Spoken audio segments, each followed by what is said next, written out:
I think we good. Yeah. Start this off right.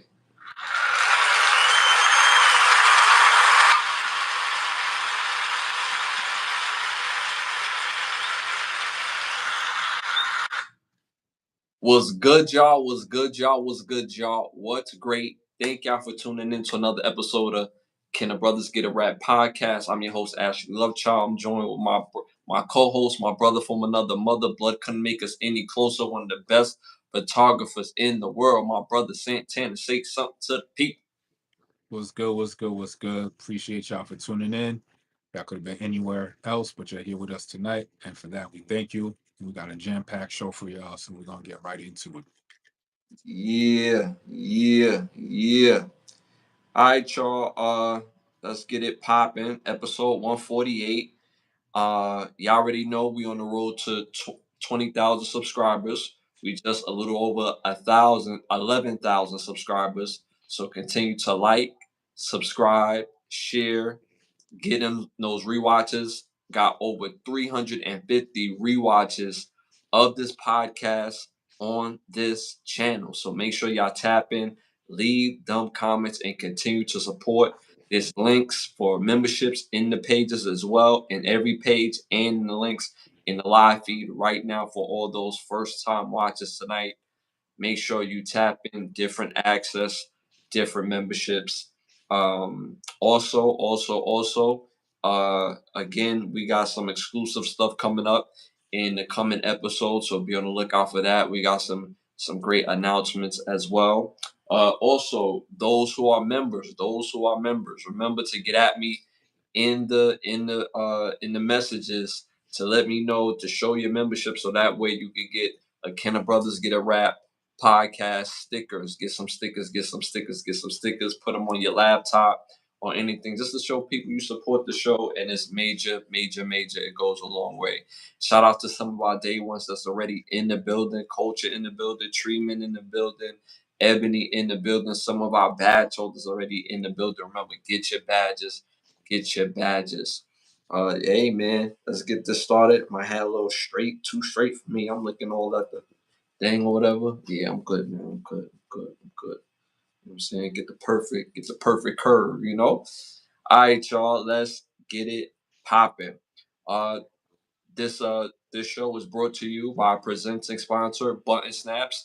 Make sure you go to www.button-snaps.com. Again, that's button hyphenated sign snaps.com, where you get the finest of movies, shows, documentary for your viewing pleasure of $4.99. Again, button hyphenated sign snaps.com. All right, y'all. First segment of the night, popular opinions. Remember, y'all, these are not our questions. These are the world questions. So stick to the answers in the question. This segment is brought to you by OUV Records, where the label model is create, document, and inspire. So make sure you go to Instagram right now at OUV Records and stay in tune to the latest music and merchandise. So make sure y'all tap in.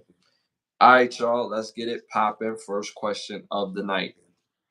Who wins an MVP?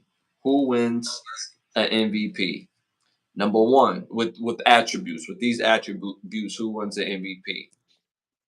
Nick Young with Kobe work ethic.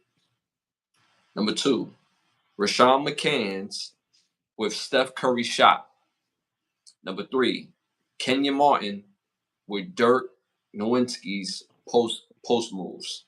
Number four, Brandon Jennings with Jason Kidd's leadership. Again, let us know what y'all think in the chat. What you got, bro? I'm gonna go with Kenyon Martin with his post-up abilities Why K Mark? because he had defense. He running up and down the court. Bungees galore. So with the post game, with the footwork that Dirk Nowitzki had in his repertoire, yeah, he would have been a monster. Mm-hmm. Not saying that he wasn't, but it would have just elevated it just a tad bit more. Yeah, yeah, yeah. I'm not even going to stress this too long. Like I agree with you completely. That's exactly who I was going to go with. I don't think people realize how good Kenyon Martin was when he was in Cincinnati. He was a bucket. and he played defense. He played both sides of the ball, but he had a real nasty bad injury that altered his game. He was able to come back and still be a force, but he was no longer the number one option on offense. He had to really change his game up just to continue to play at a high level. But if you add that particular portion, Dirk Nowitzki's post ability, the shooting touch, the moves, the whole array of everything, Kenyon Martin to me wins the MVP easily on this list. Easily. Nick Young was a good player with Kobe work ethic. Would that win the MVP? I don't see it. Rashawn McCann's he can already shoot, but Steph is a better shooter. Do that make him more elite? No, it don't take his game to the next level. And Brandon Jennings, solid player, but with Jason Kidd's leadership combined with his scoring ability, I don't think it propels him to being the MVP as well. So again, both me and my brother went with Kenyon Martin with Dirk Nowitzki's post moves.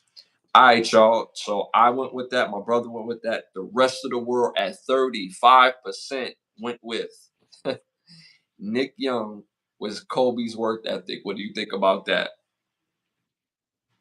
I mean, yeah, I guess what they're looking at Kobe work ethic, that could propel any player to top Yeah, tier status, but yeah, yeah, I don't see it with that one. Had yeah. they said Kenyon Martin with Kobe work ethic, yeah. yeah, Well, I'm saying, but see, Kmart already had that work ethic. Kmart was a dog. It was just, you know, offensively, he was a bit limited because of that injury that he received in college. Because before then, he was putting up buckets. Like I remember that version of Kmart back in '99. Yeah, like 98, 99 in Cincinnati. So I remember that Kmart. That guy was serious in Cincinnati. So shout out to Kenyon Martin. Shout out to some of our day ones again already in the building, our badge holders. My bro Biggs just tapped in. Shout out to Mr. Handsome in the building. Appreciate you tapping in, man. Continue to again to like, subscribe, and share, and stay engaged in the chat, y'all. All right, y'all. Moving on to our next popular opinion question. Remember, y'all, these are not our questions. These are the world's questions. So stick to the answers in the questions, y'all. All right. Which foods we should never eat again? All right. Which food we should never eat again? All these are bad, to be honest with you. But which one is the most food? Which food should we never eat again? Number one, French fries. Number two, processed meats. Number three, donuts. Number four, white bread. Let us know what y'all think in the chat. Let us know, let us know, let us know. Stay engaged in the chat, especially for those first timers. Stay engaged in that chat. What you got, bro? Mhm. Probably go with processed meats. Pause. That's Why? on what's being processed. You know what I'm saying? It already sounds suspect. Processed. Yeah, First yeah. word before the second word just brings up all kinds of mystery. You know what I'm saying? You just eat mystery beef. You know what I'm saying? Pause. So nobody want that. And you know what's funny? Like we grew up on the mystery beat too. You know what I mean? Pause. Like I grew up playing football, and every weekend at Caton Park, I played Skyhawks. I played for Mo Better. The hot dog guy was out there, and it was nothing better than that Brooklyn mystery meat hot dog at the little pop up shop that the dude had. You couldn't say no to the Oscar Mayer. You know what I'm saying? Let me get extra mustard on mine. You know what I'm saying? The Oscar Myers was on point back in the day. You know what I'm saying? Uh-huh. That's a fact. That's a fact. Yo, some of the best meals, two good hot dogs, two glizzies, pause. You know what I'm saying? With the soda, 250, throw the sauerkraut, ketchup, mustard, throw all that on there, have yourself a good time. So my bro went with processed meat. To me personally, I'm gonna say French fries. People don't realize how bad French fries is for your body. That as well with bacon, processed meats.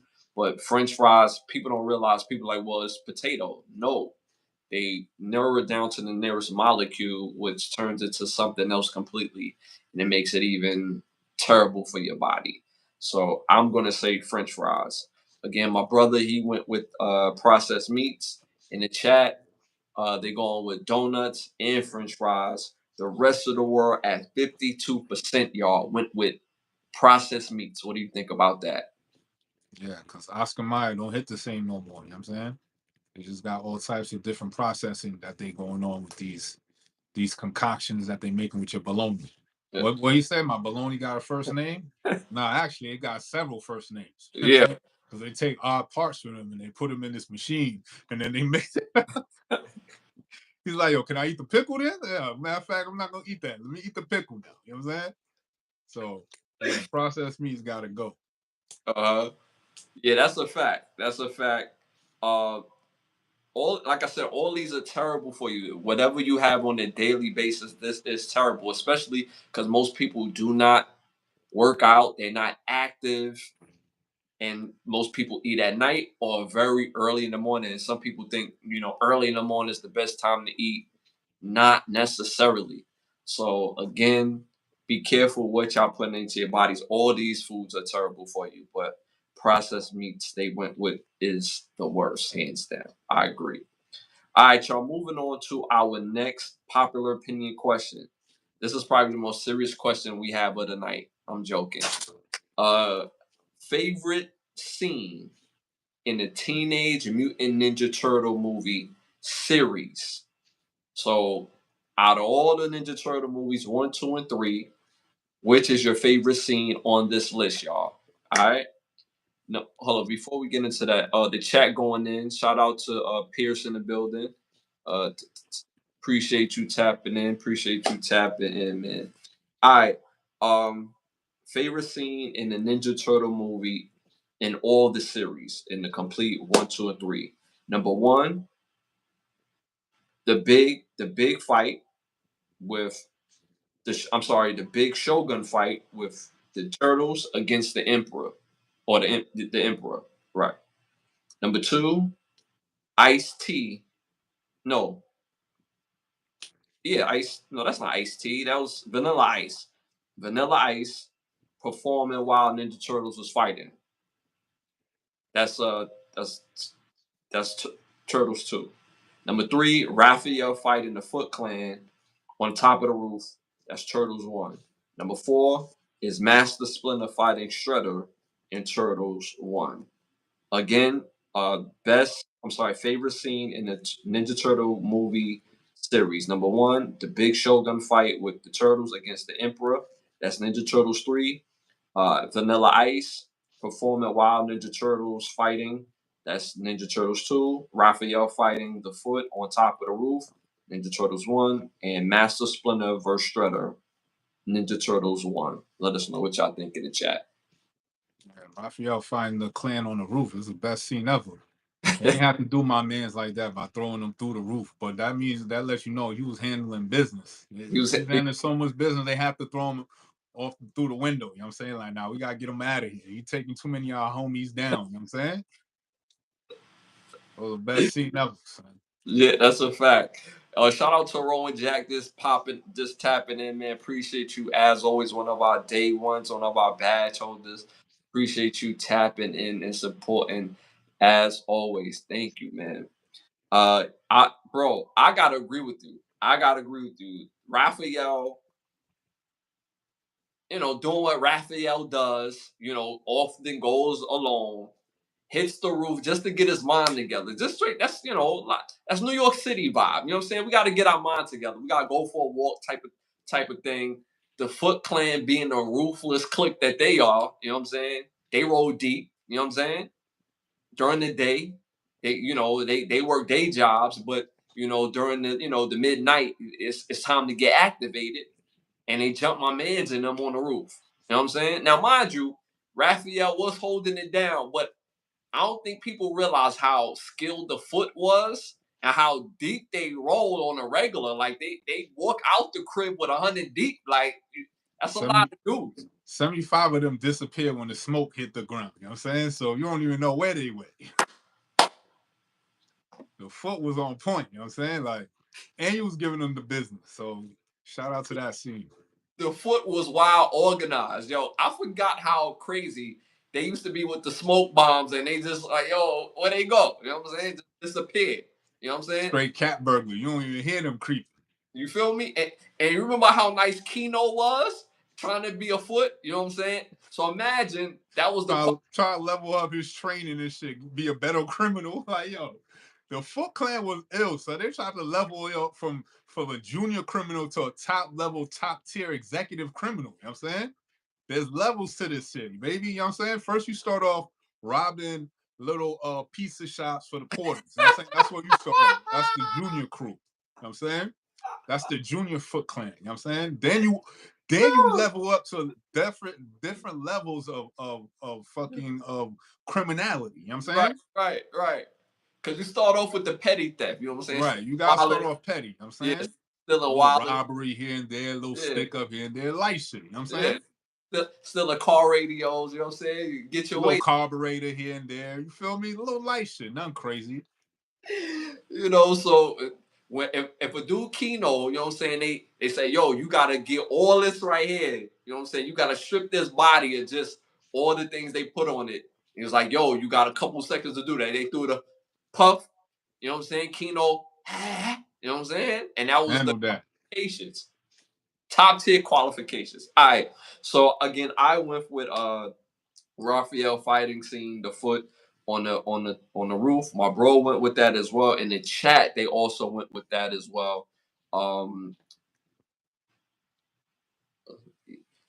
In the chat, they went with that as well, with Raphael fighting the foot on top of the roof. The rest of the world at 42% went with Raphael fighting the Foot Clan on top of the roof in Ninja Turtles 1. What do you think about that? All right, so because it's traumatized, I'm like, yo, my man up in the roof trying to get some fresh air, you know, smelling that New York air.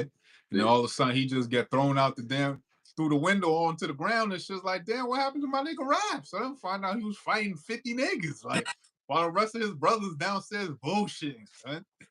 Eating pizza, you know what I'm saying? Bullshit. Like, my nigga handled like 50 cats before he got thrown out the roof. Like, that's crazy, son. The only benefit that he got a little TLC from April after that. You know what I'm saying? A little, you know what I'm saying? A little R&R. Well, you get your own special slice. You know what I'm saying? all in the tub. She coming down to rub him while he all up in the tub. Like, you know what I'm saying? But shout out. That's my favorite Ninja Turtle scene in all the Ninja Turtle movies. The part 2 was kind of fire though, with Vanilla Ice performing Go Ninja while they was, you know, in the crowd, you know, getting the scrappy dude fighting Toka and Razor, you know what I'm saying? They was getting it popping. Why Go Ninja? Yo, club life was different back in the 90s, man. You know what I'm saying? You see a whole gang fight in the middle of the club, you know what I'm saying? And nobody goes nowhere, you know what I'm saying? Nobody ain't going nothing. Now, I pay my $10 to get in this shit. I'm staying. Vanilla Ice and his crew was ready to dip, like, yo, what's going on? He was like, these dudes are fresh. And came up with a whole song on the top of the door. On the fly, like he ill like that. Yeah, that's that 80s, 90s movie magic right there.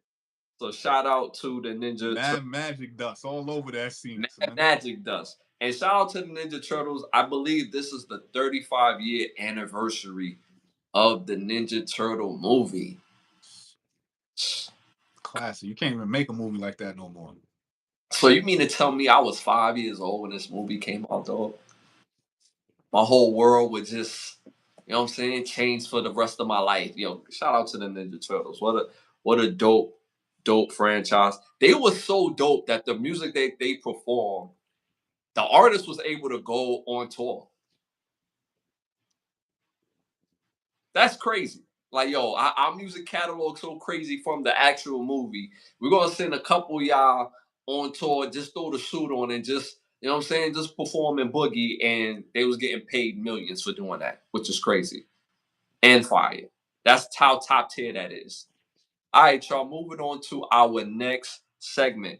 Hollywood Need to Ask Us. We came up with the segment because Hollywood isn't giving us great movies, and we got better ideas for a movie or TV series. You want to start this one off? Now you can start it off. All right, so I ain't gonna hold you. I'm not gonna lie. This is the very first time that the movie that I give is actually in the making, and the only reason why I'm mentioning it now is because we got too much stuff to talk about, and I did not want to miss one of the hot topics for this particular portion right here. Even though this one is good, I want to squeeze as much as I can out of the show. Pause. All right, so Hollywood need to ask us. They're actually developing a movie that I'm actually looking forward to seeing. It's coming out in September. Jordan Peele, Marlon Wayans is teaming up, and they're doing a sports horror movie called, get this, y'all, Him. That sounds fire. So I'm guessing the sports player that they're talking about is going to be that dude, and you throw Jordan Peele in the mix of this, and the social commentary, the just everything that he brings to horror films. This is out of the park for me. I can't wait to see this. What do you think about this in particular? For well, before I get to you, my bad, pause. Before, I just think this is going to be a fire, epic duo that is going to bring a lot, and this is going to be fine. So, what do you think about this? Like, I already said my piece. Definitely can't wait for a trailer to see what it looks like. You know what I'm saying? So that's what I'm waiting for. Definitely want to see what the trailer gonna be about. The subject matter alone got my interest. When's the last time we got a sports movie? It's been a minute. And now you're gonna throw Jordan Peele in the mix of this with Marlon Wayans. I think Marlon Wayans is more suited. I don't want to say more suited, but I enjoy his work more so as an actor than him being a comedic actor. I think he's that great of an actor. Like all my favorite movies with Marlon Wayans has very little to do with comedy, such as Above the Rim. It's the other movie I can't think of right this second, but um, it escapes me right now, but it's movies that he's done that wasn't necessarily driven by comedy, and his acting has always been top tier. Obviously the comedies with the white chicks and more money, movies like that. Scary movie and his Haunted House. I think his was called Haunted House as well, if I'm not mistaken. But those are funny. Those are comedy driven, but his skill level as just being a serious actor is fine. And what you call him too? That's the movie I couldn't think of. The Sixth Man. The Sixth Man is a comedy, but because he loses his brother in that movie, and I've lost my brother, and he taps into an emotion in that movie that every single time that movie's on, I have to skip that scene because he nails the emotion of not believing that his brother's gone forever. Every single time when they first tell him when he was in the locker room, and he like what, and it didn't hit him until it hit him, and every single time I have to skip that scene. So shout out to Marlon Wayans for being a dope actor. So anything else you want to add to that? You said it's coming out in September, so the trailer should be coming out in May, June. So be waiting for that. That's a fact. Rowan Jack is stupid. He said, "What are the chances that him is trans?" You stupid. And with Uh, Jordan Peele, you never know. That could be part of the horror. You know what I'm saying? now that you say that, damn, I know Rowan Jack was joking, but you know what I'm saying? Like that could be a possibility. I don't know. I don't know. That's going to be wild. But yeah, yeah. So again, that's my Hollywood need to ask us. All right. So for my Hollywood need to ask us, Disney, since y'all been on to a remake, uh, tantrum the last couple of years. I need y'all to remake my 1990 classic, The Rocketeer. I need a remake of this one. I thought that movie was fire. And as a young kid, I saw bro was simping on his young on my young man shit, peeping like, bro, my nigga, you simping. Shorty left you for the rich actor dude who could turn out to be a damn fucking a spy. And I'm Yeah, like, yeah, damn, how you yeah, gonna, you know what I'm yeah, saying? But now you gotta go out your way to go save Shorty because she didn't want to listen to you. Now you yeah. gotta throw your rocket vest on, fly up into the air, you know what I mean, the airship and go save Shorty. So I thought that movie was so fire. So and being a a Disney movie. It had like wild themes in there. First of all, the dude was a Nazi spy during the 30s. You know what I'm Mm-hmm. saying? Then you got some Nazis taking Wow. over Hollywood. Right, right, Then he right. had to link up with the mob, you know what I'm saying, to hold down the Nazis. It was a wild movie, son. Now I think about it, y'all need to remake it exactly how it was. You know what I'm saying? Just put new actors in it and spice up the writing just a bit and just remake that. Son. I Mm-hmm. thought the Rocketeer was lit, and it was a fire movie. If you've never seen the Rocketeer, you gotta rewatch that shit. And it was just dropping too many jewels. I'm like, wait a minute, how the hell all these Nazis get into America? Like, who guarding America? You know what I'm saying? Like, so bro had to link up with the mob to hold down the shoreline. It was Right, right, dope. right, So right. I Yeah. definitely want to see a remake of the Rocketeer. Since y'all doing so many remakes anyway, you might as well throw that in the mix. You know what I'm saying? Let us old head get something for us. You know what I'm saying? I want to see the remake of the Rocketeer.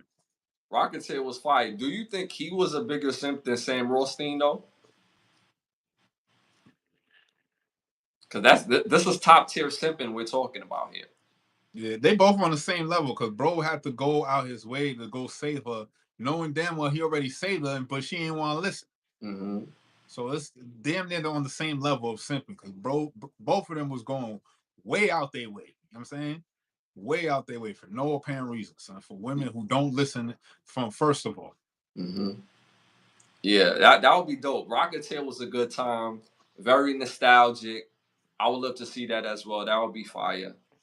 All right, y'all. Moving on to our next segment, one of our most celebrated segments of the show for some of y'all first time watchers. This is our must see segment, must see movies, must watch TV shows, must hear music. You want to start this one off? Yeah, you can go ahead. All right, so my three must see movies for Sunday night's episode is number one, it came out in 1986, directed by Robert Mandel. This stars Byron Brown, Brian Dennehy, Jerry Akbar, uh, Cliff DeYoung, and Diane Venora. This movie is called FX. This movie is such a good time. This movie's about FX, a guy who works special effects, and the FBI has a witness that they're trying to protect, so they're trying to fake the witness death. And you have to watch the rest of the movie. I won't ruin it for y'all, so make sure y'all tap in to see FX. Number two came out in 1990. This movie is directed by Rennie Harlan. This stars Bruce Willis, William Saddle, Bonnie Badella, John Amos, Art Evans, Franco Nero, and Reginald Vell Johnson. This movie is called Die Hard 2. Fire movie. One of my favorite characters ever in movie history is John McClane. John McClane. My dog was so ill that he moved from New York to California to be with his ex-wife. They back together. They trying to get together, meet up for the holidays again. And you got another dude coming in trying to take over and watch the rest of the movie. I won't ruin it for y'all, so make sure y'all tap in to see Die Hard 2. My third and final must-see movie came out in 2001, directed by Sam Wiseman. This movie stars Martin Lawrence, Danny DeVito, Bernie Mac, John Leguizamo, William Fletcher, Carmen Eagle, uh, Larry Miller, Glenn Henley, and I'm missing somebody. I think Thaddeus Newton. I think that's her name. This movie is called What's the Worst That Could No, Thaddeus Newton wasn't in this. It was Carmen Ego. This movie is called What's the Worst That Could Happen. Fire movie about a top tier, top level cat burglar. Just with his cat eye getting into all the spaces, happens to rob a house with the owners there, catches him, and you have to watch the rest of the movie. I won't ruin it for y'all. So again, make sure y'all tap in to see what's the worst that could happen. So number one, FX. Number two, Die Hard 2. And number three, what's the worst that could happen? Make sure y'all tap in. Fire, fire, fire. All right, Chad, you know how I do. I always have a theme for my movies. This episode is no different than the last episode. So this theme for my movies is called Top A24 Movies. So A24 is a big production company that's been around for a number of years, and I feel that they've been producing a lot of top tier movies. But these movies are particularly my favorite from their production company. So the first one on this list is called Civil War. Came out 2024. Stars Kaylee Spaney, Christian Dunst, Wagner Mora, Jesse Plemons, Stephen McKinley Henderson, Sonia Mizuno, Nick Offerman, Jason White, Alex Mansour, Julina Felice, and Carl Gosling. Like the title of the movie says, it's about a civil war, but you don't really know much about the civil war, and then you get just thrust into the movie as soon as it starts, and you gotta watch the rest of the movie to see what happens. Dope movie, and it'll definitely throw you off at the end. It definitely threw me off. The next one on the list is called Uncut Gems. Came out 2019, stars Adam Sandler, Julia Fox, Lakeith Stanfield, Adina Menzel, Kevin Garnett, The Weeknd, Keith Williams Richards, Judd Hirsch, Michelle Wang, Mike Francesi, Wayne Diamond, and Prawn Clementev. Sorry if I mess up your name. It's about this jeweler in the Diamond District in New York, and he's kind of down on his bets, and he's trying to make this last deal happen before they kind of break his legs for missing his payments. And you gotta watch the rest of the movie to see if they break his legs or not. Fire movie. Definitely one of Adam Sandler's not as much hype movies because he definitely wasn't funny in this one. He was definitely a very good actor in this one. So my last one on this list is called Talk to Me. Came out in 2022, stars Sophie Wilde, Zoe Takeris, Miranda Otto, Joe Bird, Helen Filippo, Alexandra Jessen, Otis Dehanje, Chris Oslo, KSI, Ari McCarthy, and Jet Gaisley. About this young student who's in high school who's going through grief of losing somebody close to them. And you gotta watch the rest of the movie to see what happens. You think of what come to grief or the grief overtakes them. You gotta see the movie to see it. So my choices of top A24 movies are Civil War, Talk to Me, and Uncut Gems. Yeah, simple. A21. That's what it's called, right? A21 or A22. A24. A24. Their production company do like almost the most out of box movies that you could think of. Like when you see it, you're like, oh, you know, there's something different about to happen. You know Yeah, what I'm you know ain't gonna be some cut and dry type of shit. You saying? gotta put your thinking cap on. You know what I'm saying? Yeah. So shout out, make sure y'all go see those movies. Make sure y'all go see those movies. All right, y'all. I got an artist that y'all need to go tap into some must hear music for some of y'all first time watchers tonight. I'm going to tap into that R&B vibe tonight. Make sure y'all go tap into this artist's music. These are fire songs to put on your playlist.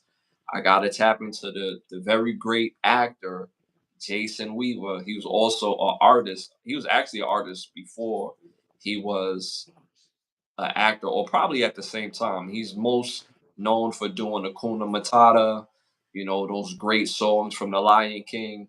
He actually did the vocals for that. But he has his own music, R&B music, that y'all gotta put on your playlist. Number one, All Up Into You. Fire song. Make sure y'all put that on y'all playlist. Number two, Stay With Me is such 90s perfection when y'all hear Stay With Me. And he got a video. Again, 90s perfection. The video, the colors, everything. It was fire song. And number three, I had to put this on the list. It's actually Chingy's song, but it's featuring Jason Weaver. It's called One Call Away. For those who remember that song, that was such a cheat code for the ladies. I'm not gonna hold you. Like if you play that for the ladies, you'd be like, yo, I'm one call away, boo. And this is teenage years, you know what I'm saying?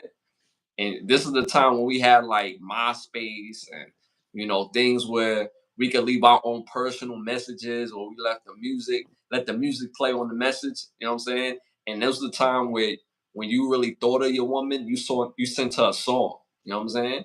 So, if you send your girl at the time, Chingy featuring Jason Weaver, One Call Away, she like, damn, like, yo, I feel special. She feel lit that, you only one call away. So, again, 90s perfection when it comes to these songs. Again, All Into You, Stay With Me, and Chingy featuring Jason Weaver, One Call Away. So make sure y'all put that on your playlist. All right, y'all, moving on to our must watch or classic TV show, documentary, or stand up.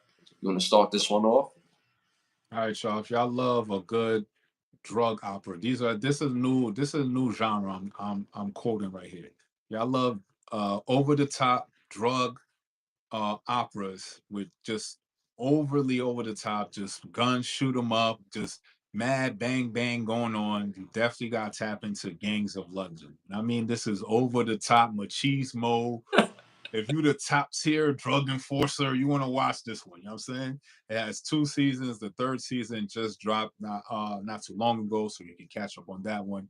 It stars Joel Cole, Sophie Driscoll, Michelle Flairley, Lucien Mastasny, Brian Vernell, Naros Rashadi, Orlel Shirky, Garth Evans, Papai Esidu, Parth Takapar, and Asif Razar Mir about this family who's this run by this top tier drug kingpin.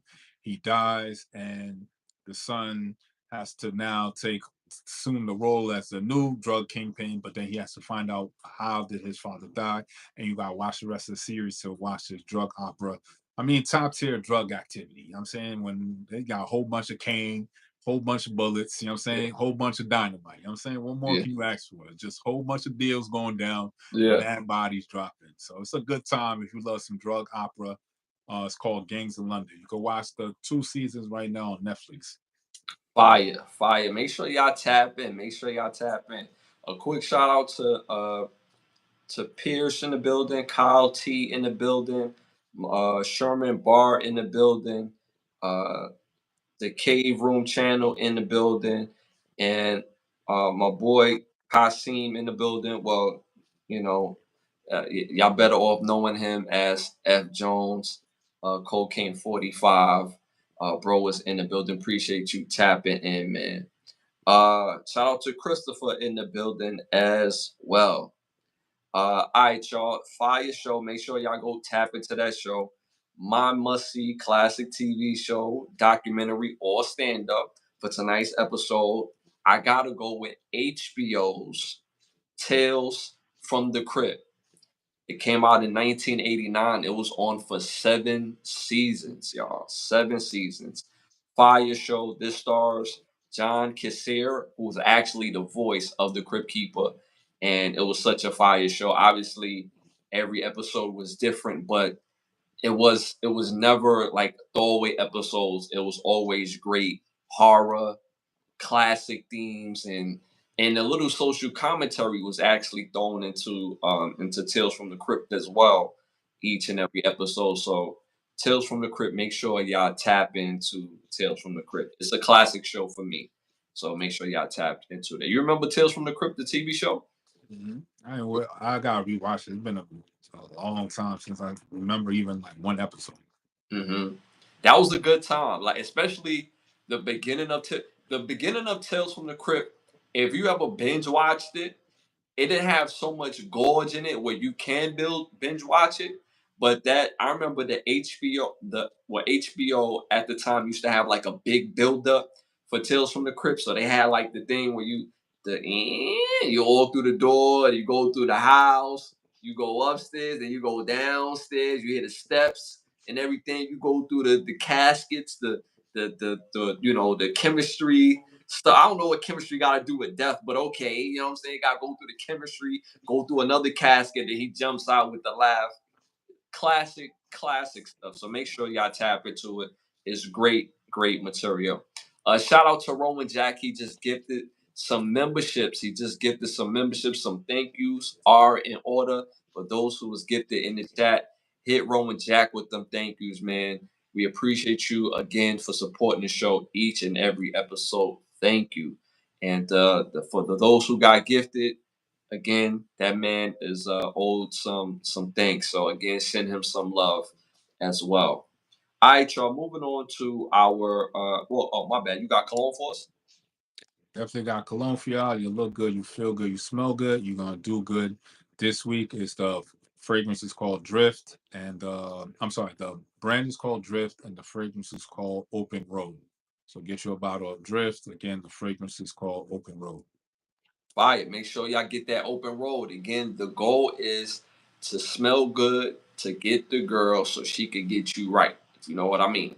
So make sure y'all get to that cologne. All right, y'all. Y'all already know what time it is.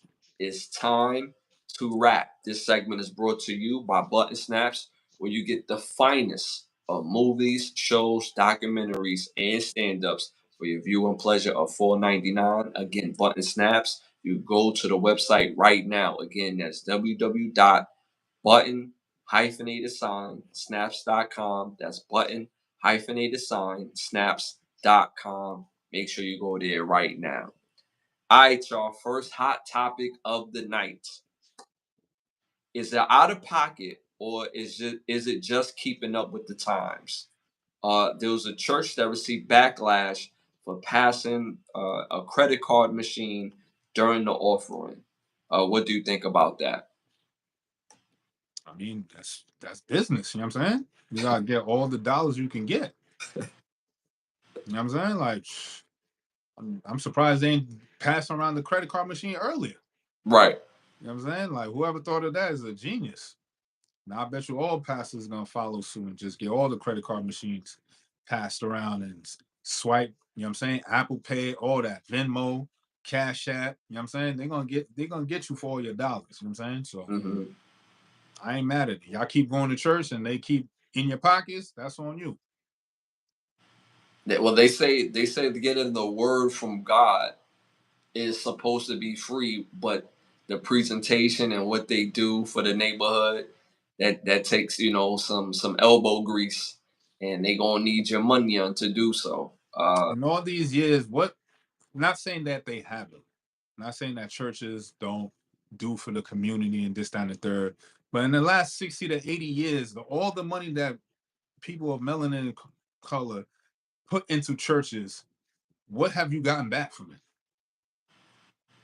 If we collectively do the audit of how much money the churches got in the last 20 years, you know what I'm saying? What have you gotten back from it? They want your last 20 that you need to sustain you for the week. But you gonna give it up to God, and then you ain't gonna know how you gonna get to work tomorrow.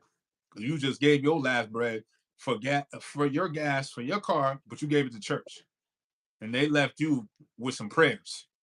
Now you gotta figure out how you gonna get the rest of your bread to situate yourself for the week. All I'm saying is, like, where's the giving back to the community, quote unquote? Because The reciprocity really relies into which people don't see it as, but it is. Church is in most neighborhoods is the safest social club you could be in. And your main objective and your baseline is religion. So you celebrate a religion that you're giving your last to. That's what people are really investing in. The word of God you can receive any and everywhere. But most people feel that somebody is spoke through God through the scriptures, through the work, and just through the word. So they speaking from God to them. And based on that, they have a social club basically that they could be a part of and their children could be a part of where it's safe in their neighborhood. And by and large, most places that have church, every most people kind of respect church, not to do dirt around church, not to disrespect church folk, not to, you know what I mean. So it's a place of protection in most neighborhoods, which I think that's what most people get out of it.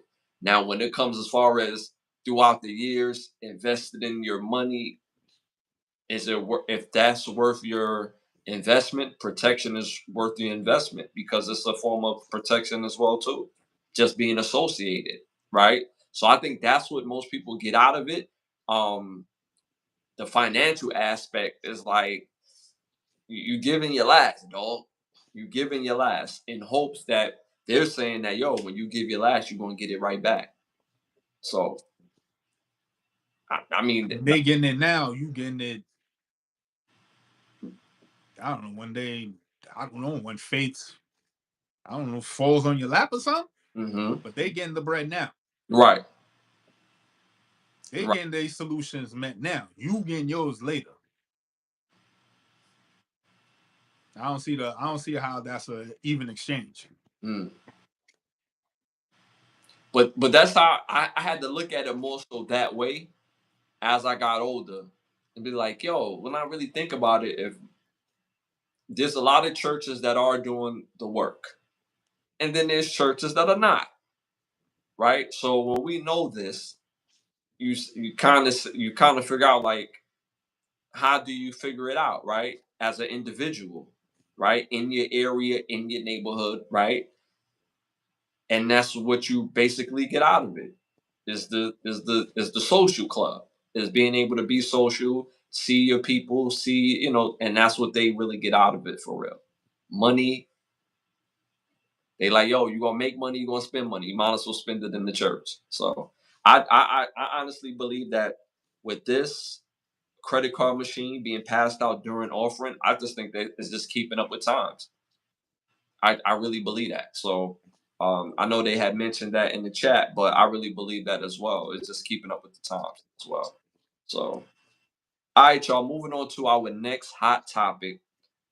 Damon Wayans was on the Club Shay Shay podcast with Shannon Sharp, and he says he regrets breaking up his marriage.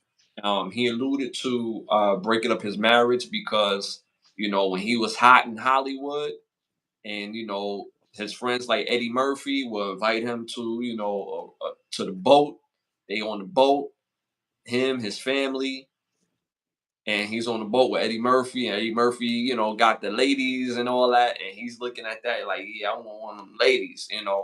So he was speaking on the fact that he broke up his marriage. He did fall in love with somebody else who happened to be a co-star in the movie. That co-star did not return that energy, saying like, yo, basically, in his words, was like, this was just a movie. Like, we connected for the movie, not realizing that this person is probably going to connect with somebody else during another movie. So, in essence, is why he said that he basically regrets, ending his marriage because he had substance at home. What do you think about that? I mean, ain't nothing wrong with it. Looking back and seeing the mistakes you made and stuff like that, this, that, and the third. hmm Um, I mean, ain't nothing wrong with seeing the mistakes and learning from them. Ain't nothing wrong with that.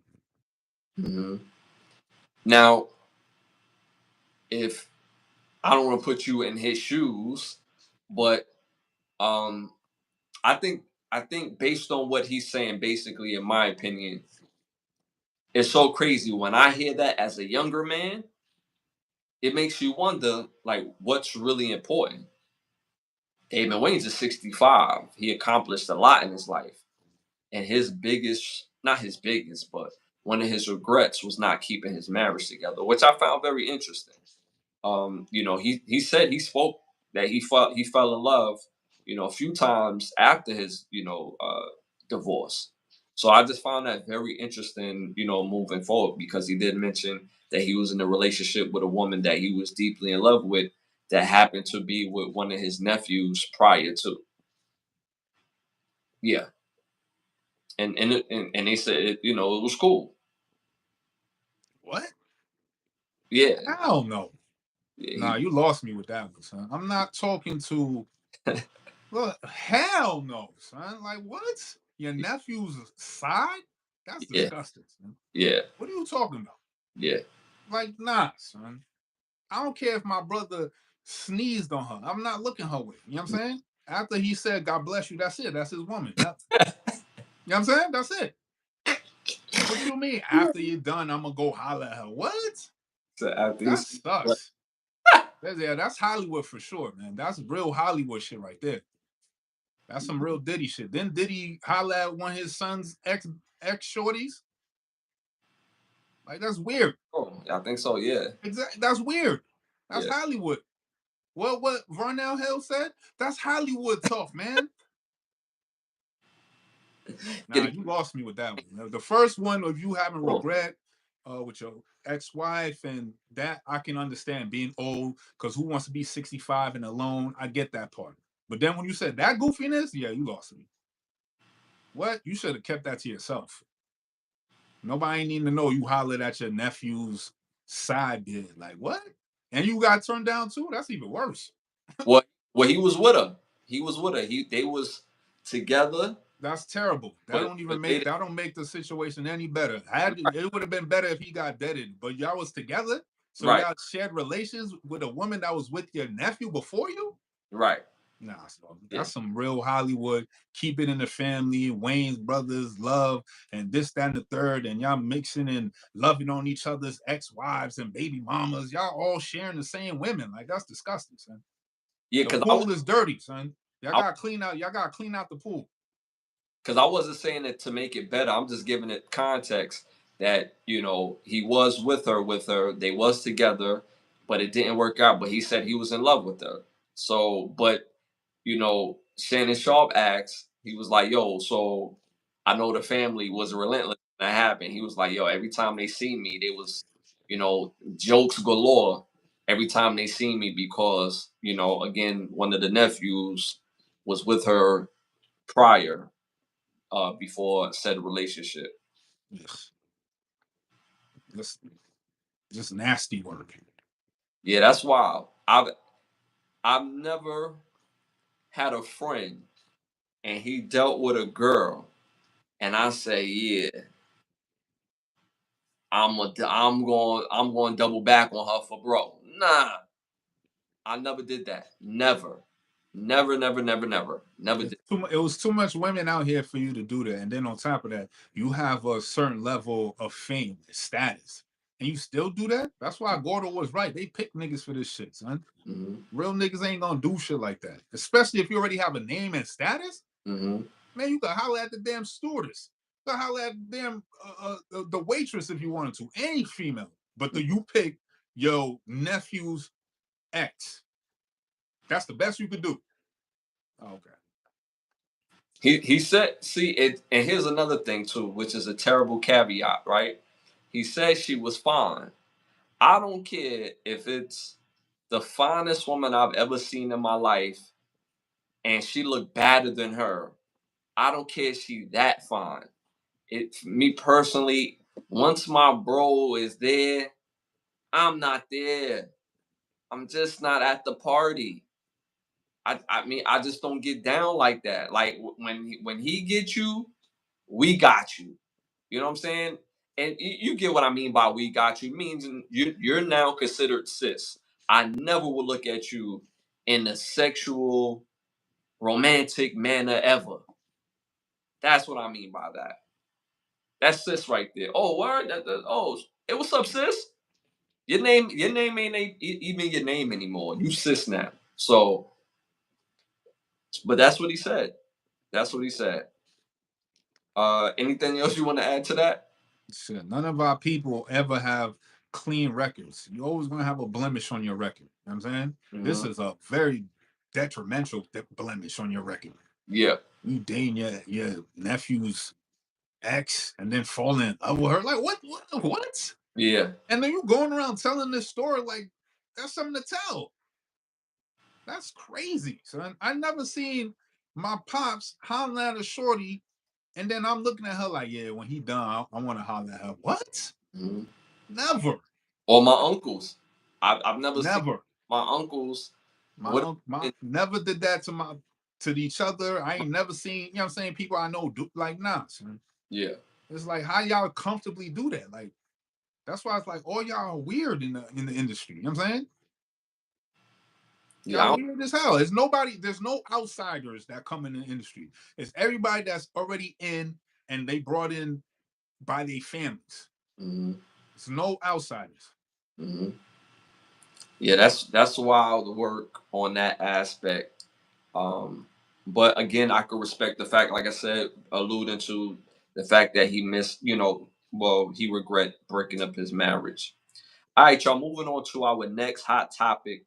Yolanda Salivar, convicted for the killing of music artist Selena in 1995, has been denied parole. What do you think about that? No, she's just gonna have to keep filing until they give her parole because she already did all her years. I keep forgetting we in 2025. 95 to 2025 She is. already did. They ain't give her life. You know what I'm saying? Mhm. I think they gave her like 25 years, 30 years. Nobody was expecting her to live that long. They like, yeah, she gonna, you know what I'm saying? She gonna be out of here in She gonna 10. die out. She gonna Yeah, die out. she gonna, you know what I'm saying? Yeah, yeah. So now it's like, I mean, I get it, but at the same time, it's like, yo, once your time is up, you're supposed to get on the parole board and, you know what I'm saying? Get up out of there. You know what I'm saying? What you still holding there for? Y'all still holding a grudge? Like, she's been gone already. This Mm, woman already done did her time. mm. Y'all gonna keep her in there? You might as well gave her life then. If that was the case, y'all didn't give her life, so eventually she's gonna get parole, son. Before she dies, hopefully. But The nature of the murder is I think is a deciding factor as well because there was never no real reason. There was never like because that one thing I when I was little I heard that she heard the thoughts in her head to tell her to do it. Then I heard something else. And then I tried to research the reason why, and it was never no real reason why on why she murdered Selena. I mean, did you hear a story that I don't have? I mean, if we let her out, maybe we could find out. She go right on the podcast. You know what I'm saying? Maybe we could find out. Let her out, and somebody podcast gonna get on there. You know what I'm saying? Mhm. Get the numbers up. Would you want her on a podcast? I mean, no. Yeah.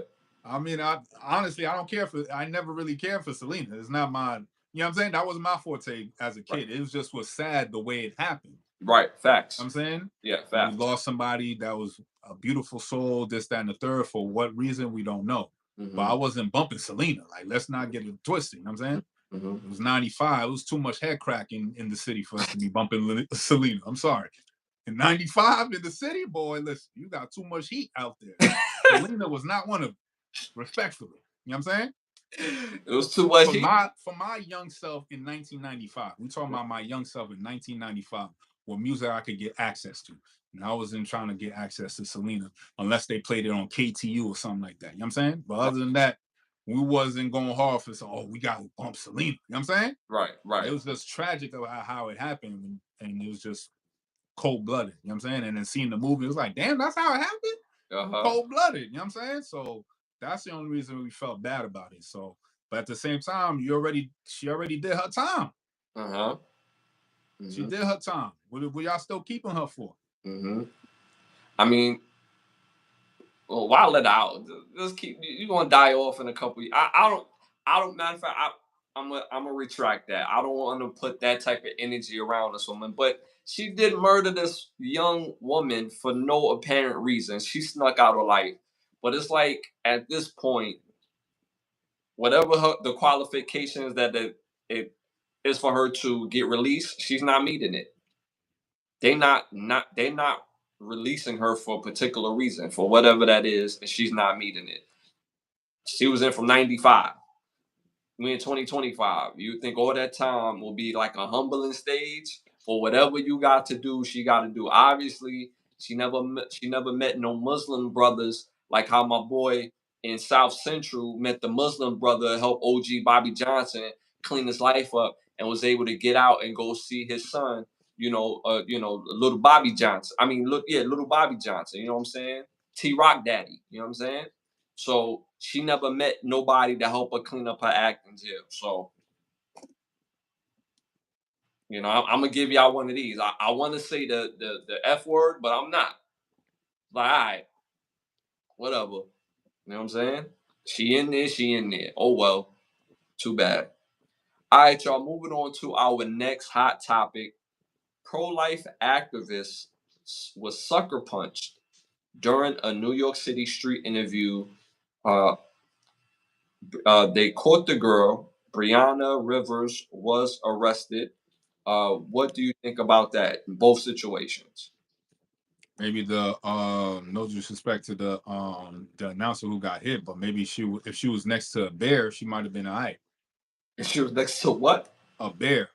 Oh, You know how they always talk about a bear or a man. You know what I'm yeah, saying? yeah. Maybe you was next to a bear that woman wouldn't have bear clawed your face. You know what I'm saying? It's just ironic that y'all have all this energy and all this uh play play hate for men, but then you miss your own females who socked you in the face for Hmm. no reason for having a conversation.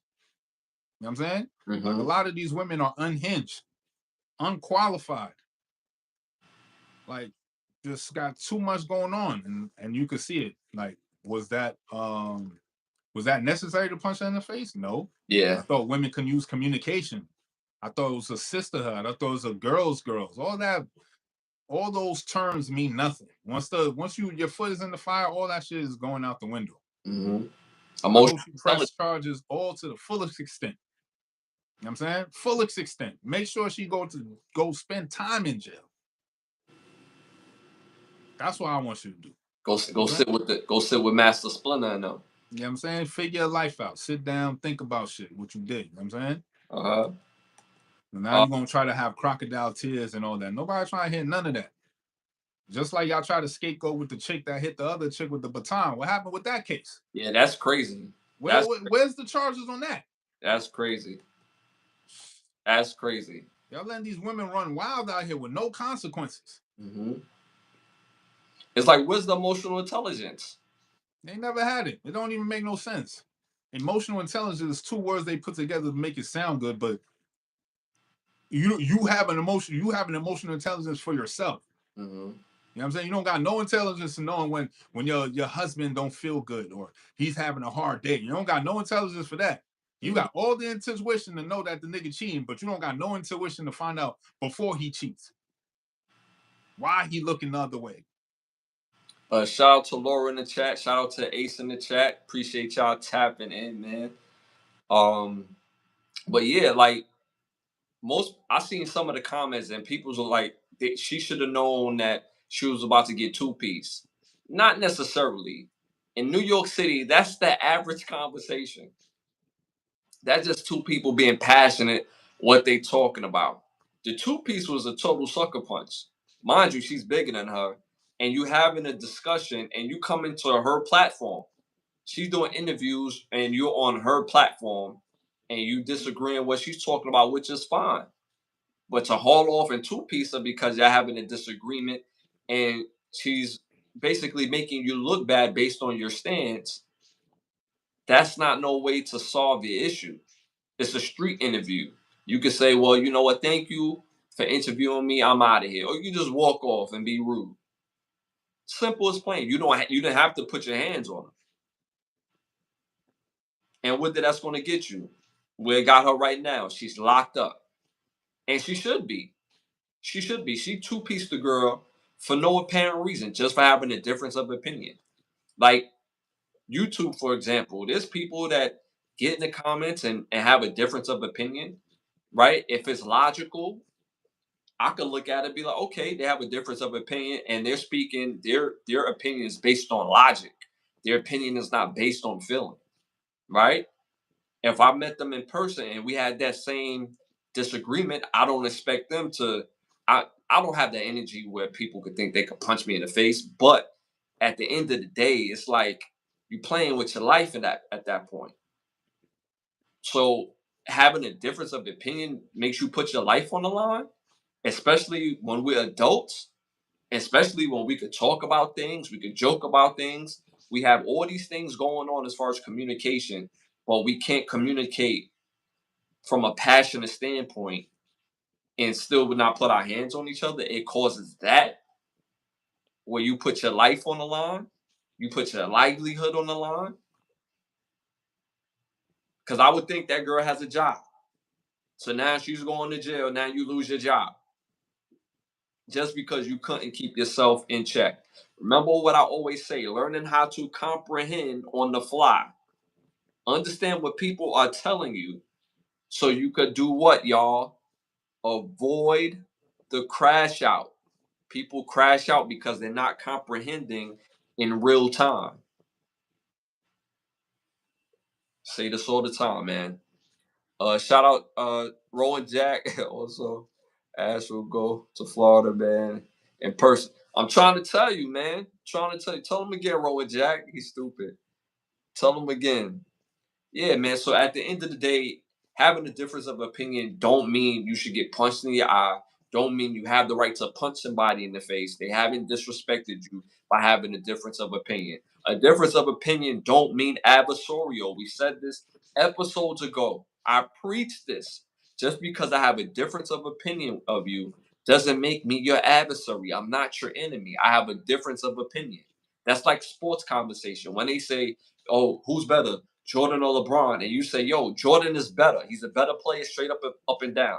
So, what you trying to say? LeBron is trash? No, Jordan is better.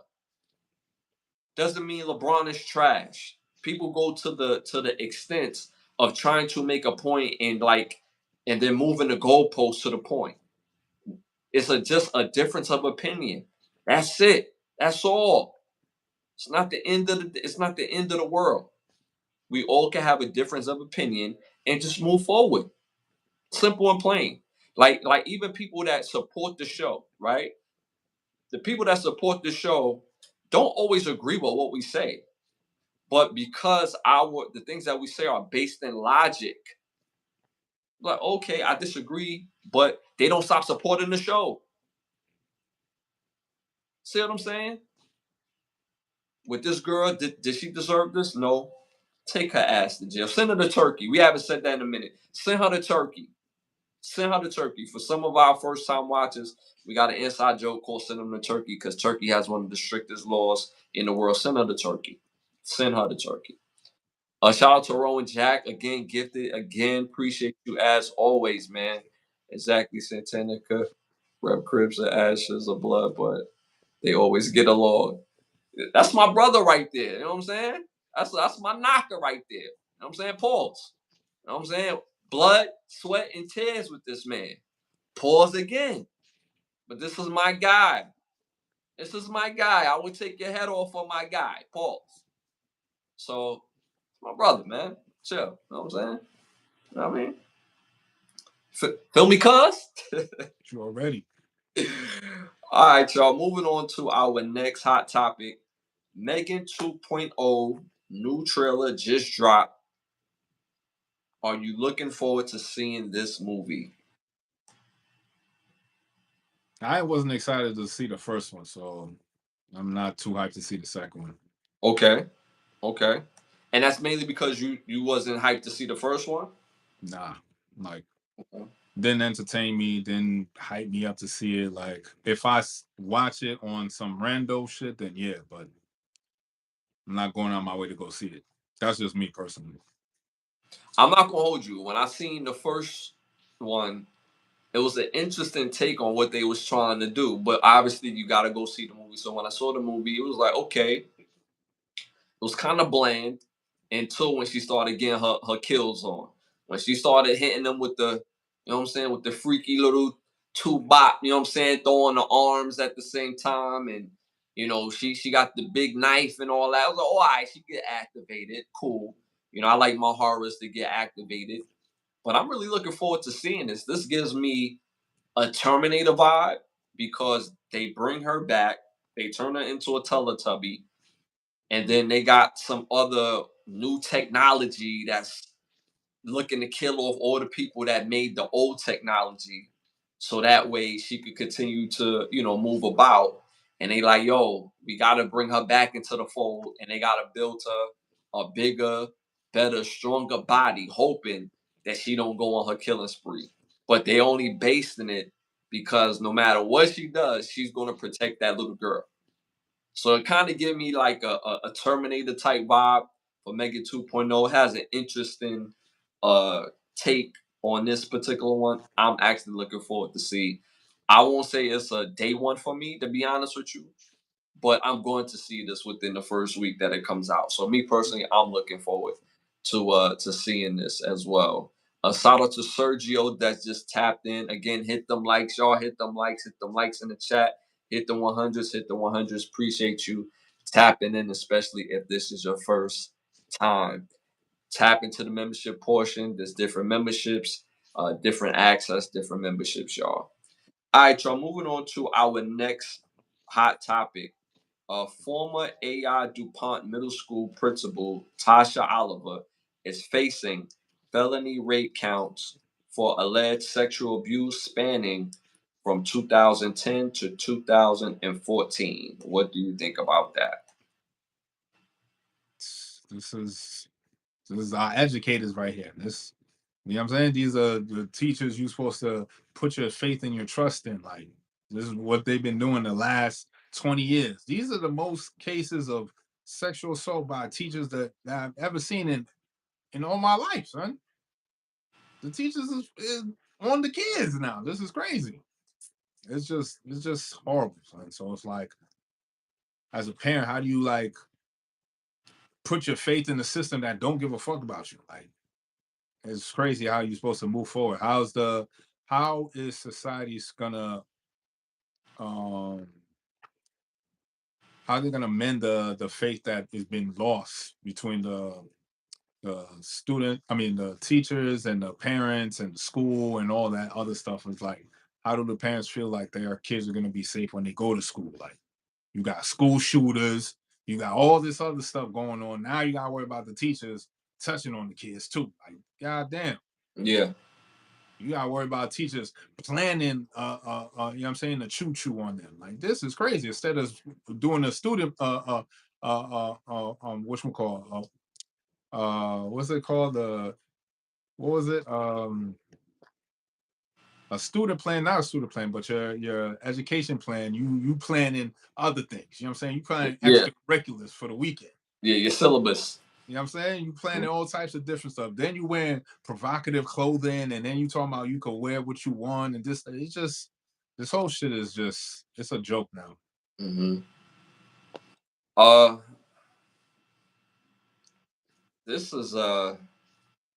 this is works of monsters, bro. This is works of monsters, and I believe because there's more teachers that are in the system that find these things out, they kind of like low key report these people in and do due to the proper channels of that. I think we see it more being outed now because of that. I think we grew up in an era too where there was a lot of pedophilia stuff type of things going on, teachers of that nature moving on that type of time. But because of the world we lived in at that type of time, those things was obviously kept swept under the rug. And some of these things, people don't like to talk about trauma. People don't like to talk about the things that happen to them that affects them in a negative way because they continue to relive it. If everybody else finds out, they become the trauma instead of a person. Um, so I believe that's part of the reason why we're hearing more so about it now because of the social media and the climate that we live in. And it's really unfortunate because as a kid you come to school to be inspired, to see your peers, to to do the things that you're supposed to do with going to school, meet girls, again have friends and all the social activities. Um and to you know be essayed or having sex with your teachers is crazy to me. But again, I understand it because we all have the same story where we had a teacher that took a liking to us, an unhealthy liking to us as individuals through each part of our journey as far as school. So I'm not surprised about this. Um, I know people who've had relationships with their teachers in high school. Personally, I know people who had relationships with teachers in my junior high, and it wasn't something that was ever outed. So, but people knew. So we live in a different climate. I'm glad she was caught, and again, I hope she goes to jail for a long time. That's wild. So she was doing it. So they talked about the 4 years. So imagine before 2010. We're in 2025. So you mean to tell me from 2014 to 2025 there was no action? What made y'all what happened in those 10 years that nothing happened and all of a sudden it come up again and it's a case from 10 years prior? Like, that don't make no sense. So, I mean, at the end of the day, like I said, I'm glad she's in jail, and I hope she get the fullest extent of the law because of that. All right, y'all. Moving on to our next hot topic.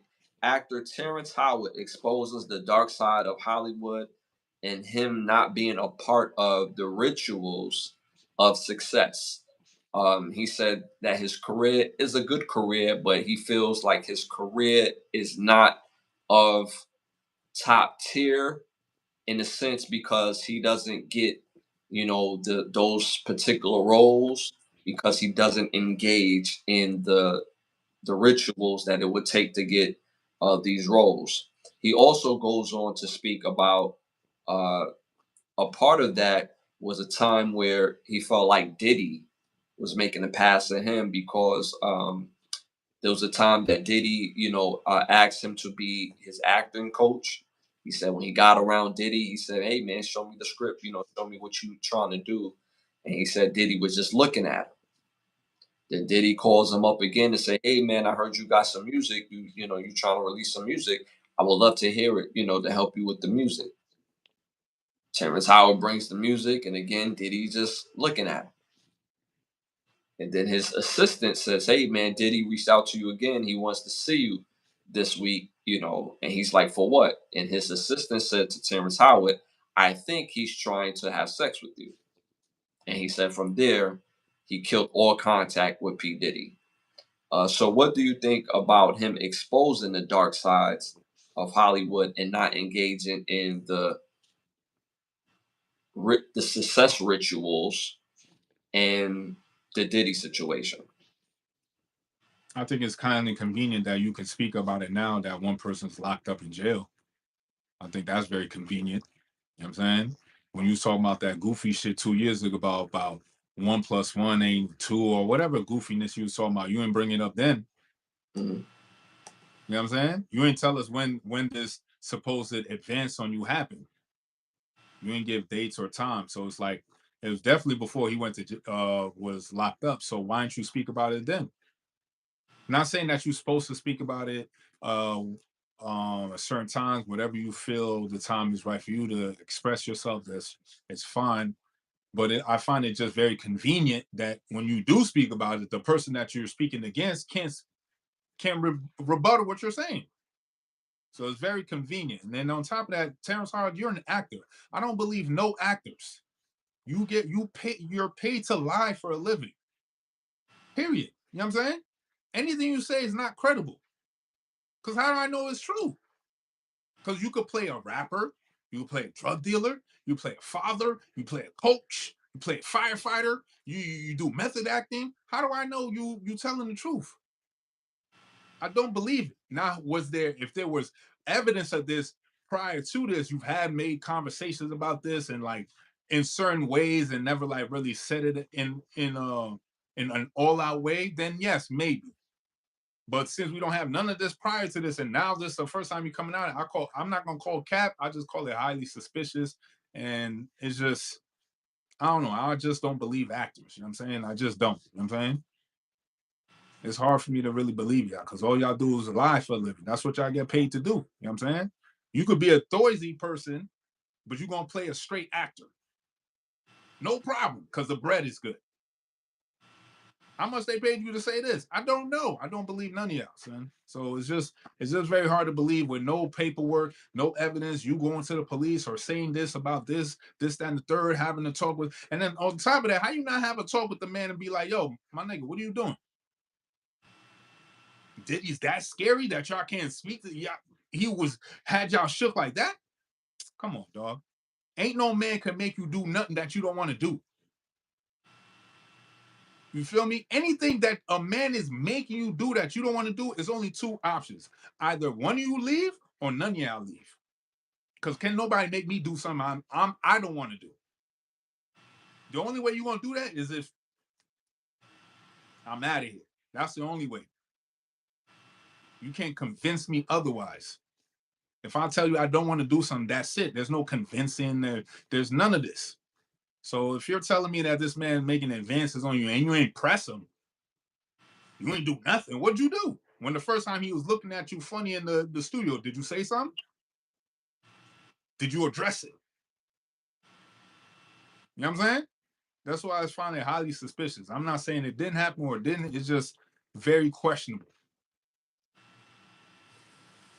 I mean, at the end of the day, looking at the situation altogether, his basic, to add on to what he said too, because I don't want to miss anything. Rowan Jack said it in the chat where he basically also added where he don't engage in that because once you lose your man card, you can never get it back. He says you never seen him kiss another man. You never seen him play gay roles. He doesn't roll like that. He doesn't do that.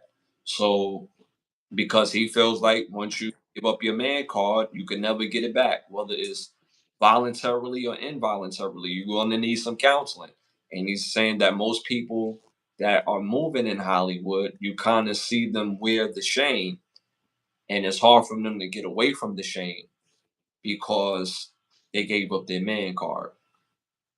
Why is that the modus operandi to do business though? You know what I'm saying? Why is that the modus operandi? For you to do business, you went to acting school to be an actor, but for you to get this role, you gotta do some doisy shit? How does that make sense? And nobody's calling this out as it being something that's prevalent. How does that move the business forward? How does you giving up your manhood move the business forward? How? That has to be explained. Because ain't nowhere in other businesses does that is that that's not the business norm. Imagine working at Burger King. You working at Fry's, but you want to flip burgers. So your manager say, well, for you to flip burgers, you know what I'm saying, we gotta go in the back and do some things. Then you come out with the shame, but now you the top burger flipper. How does that go together? What type of business is this? And if this is the energy that the business is around, why are y'all fucking with it? And it seems like if that's how everybody's doing, why is it certain people getting called out? It always seems like whenever you listen to these Oscars and the Academy Awards, they be saying some slick ass jokes. If you go back to some of these awards and some of these things that they be saying, it's like a norm. But why is that the norm? Why is everybody comfortable with that being the norm? So that's the foundation of it. So if that's the foundation of it and you partake in it, how do I know you ain't do it? Because you ain't take a gay role, you ain't do this, that, and the third, but you get money from them niggas. Because the foundation of Hollywood is definitely pedophilia. Okay, so if that's the foundation and I'm getting money from them, how do I separate myself? If you're the person on the outside and you see me getting money from this person and you know how fucked up that person is, would you or would you not look at me fucked up for fucking dealing with them? You have every right to. Even though you know me and like, oh, that's not how you move, but I'm moving with somebody that's fucked up. Eventually you're gonna look at me like, nah, you could move fucked up too, because you dealing with that person. Mm-hmm. So if the whole industry is like that, how you gonna tell me, oh, I kept my head down, I did this and that and the third, when knowing damn well they're gonna always push buttons. They're gonna put you in the corner, they're gonna do these things to set you up. Well, I won't forget, Terrence Howard, we seen you playing Sunset Park. Spaceman. Like, come on, dog. Stop, son. That's what I'm saying about these actors, man. Y'all niggas be lying, son. And we know we can't put you on the stand. But he didn't play a gay role in Sunset Park though. No, it's not my point. It's the point of where you came up coming up in the beginning. You ain't had no power in the beginning. So if they wanted to play you a da-dun-da-dun, you gonna play a da-dun-da-dun with no problem. Well, he started off hot though. I'm not gonna lie. His biggest role in the very beginning was probably the American Dream. I don't know if you remember the American Dream about the Michael Jackson and the Jackson Five. They're base rooted. So he was basically considered a teenage, not a child actor, but like a teenage actor, and grew up in the business. So you definitely ain't had no power if you was a teenage actor or Hmm. a child actor. So let's not even get it twisted. You know what I'm saying? What Hmm. power did you have? Hmm. You gonna go into these conference rooms with upper echelon people and you gonna tell them what role you want?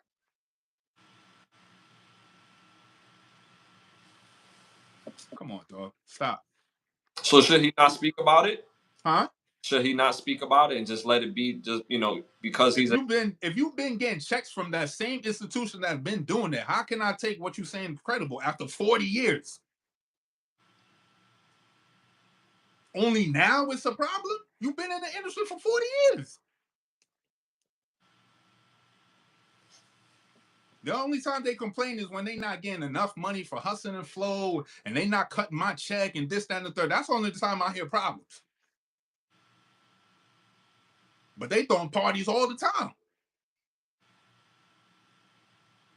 I'm just saying, what's really going on? yeah. I just thought it was interesting altogether. I mean, Terrence Howard seems like a very smart dude. I'm not going to take that away from him. A lot of things that he say is going to be out of the box to most people, but at the end of the day, he's in an industry that the foundation is based off of dysfunction. So am I. I'm a part of the music industry. I'm a music artist, but I didn't sign to a major based on my principles. And I started my own label. And even though it was slower money, I was able to benefit because I learned the business and I was able to divide my checks one way instead of dividing my checks 10, 15 ways and being able to rely on the people. When I first dropped my music, I went to the streets because I was used to the streets because I worked with a company that sold products for the NFL, Warner Brothers, and so on and so forth. So I took those skills, took my product, and went to the same people and different people as far as just people in the city, and I was able to support my music based on that. So that might be a little slightly different because I relied on the people and not the industry. But it doesn't mean what he's saying is any less true. Could this situation have happened? Absolutely. Did it happen? We don't know. You raised a perfect point about timing. Diddy's in jail. Can't speak on this. It'll be kind of different if you speaking on this and he's out and he's one person that been speaking before Diddy even did any jail time and he's still speaking is Gene Dill, which is his former security guard, which is kind of weird in a sense because you would think the security guards always had like what's the I can't think of what the word I'm looking for, but they've always supposed to have some sort of like they can't reveal the happenings when when they watch somebody like a Right. Puffy. Because how you gonna get deals with Right, another high price celebrity if you telling the secrets of your former employer? right. They said in the chat NDA. That's why I couldn't So think of. that's why I don't believe these people. It's like, yo, now you talking because what the checks, the money is drying up. Because when the situation was happening, you ain't say shit. But now all of a sudden you want to talk. Nah, son, get out of here. Like that's not how this shit goes. Like you either stand on for something and you stand right there when the shit is happening and you make a stance, or you don't say shit at all. Don't speak. Go down with the shit when it comes down. Don't be coming out like a rat. Now I will say, oh, I got a story to tell and this, that, and the third. Nah, miss me with that. But I do agree with him wholeheartedly with the fact that he said, once you give up your man card, you cannot get that back. Hey, that's everything. That's logical. You ain't say nothing, but you ain't say nothing, my nigga. You been in the league for 40 years. You ain't say nothing when the league was doing what it was doing. What was you doing when the league was doing what it was doing? Where was you at? You know what I'm saying? Mm-hmm. Like, get out of here. So that's why I say I agree with him, because if you realize certain actors, after they play certain roles, you could kind of see the light in their eyes change a little bit. You know, I remember one of my uh I won't say my favorite young actors, but he was one of those actors that when you seen him on screen, it was like it was explosive. He always was coming in with great energy, and that's DeAndre Bonds. And he played great roles in a whole bunch of movies. I'm talking about The Wood is a classic movie. Get on the Bus is a classic movie. Uh, Sunset Park is a classic movie. He played Busy Bee in Sunset Park. I remember seeing him in another oh my god, it's a scary movie. Tales from the Hood. I remember he played Tales in the Hood. Excellent movie. He did a movie called Lockdown, and his particular character gets raped in the movie. Mind you, the movie outside of that scene is a actually great movie, and it's more of a cautionary tale of a movie. But after he did that movie, you could kind of see the light. Like, even though the scene in itself, the magic of making a movie and making a scene, somebody's not actually, well, not in that particular scene, he wasn't actually getting rotted, but just the visual of him getting rotted and him giving head and stuff like that, you could kind of see like there was like a change in the energy when he comes and does movies. So, and I'm not saying he lost his man card in real life, but you know, the visual is enough. That's what Hollywood does. It's all of it is symbolical. Hmm. All of it is symbolical. You're gonna lose your man card by playing a scene like that. You're not Right. gonna be yourself no more. You're gonna lose your man card by doing questionable scenes or wearing a dress. You Hmm. don't have to lose your manhood by them forcibly taking it from you, Right. but Right. you could lose your manhood by I you mean, have a certain type of morals and they make you question your morals or make you go against your morals for some bread. hmm. That's how you lose your manhood. That's how you lose your soul. That's how you lose your purpose. Hmm. By taking a role, knowing damn well you ain't want to take the role for some money. And then turn around that money gone because you done spent it all already. Now what? And then Now it's you're willing to do something more for a little piece of change because you want that bread again. hmm because and it's looked at different, right? Because the reason why I say it's looked at different is because certain actors, when they pull it off, I don't know if we expect that already, but it doesn't become a big deal. Nobody talks about Robert Downey Jr. And it's, I can't think of the movie to save my life right now, but it was a movie that he did when he was a younger man, and the movie was about him sleeping with his best friend's girlfriend, and that sent him down a down spiral amongst other things that was going on in his life. He started gambling. And then one of his, you know, high school friends was like, "Yo, man, I know a way where you can get, you know, get your money up."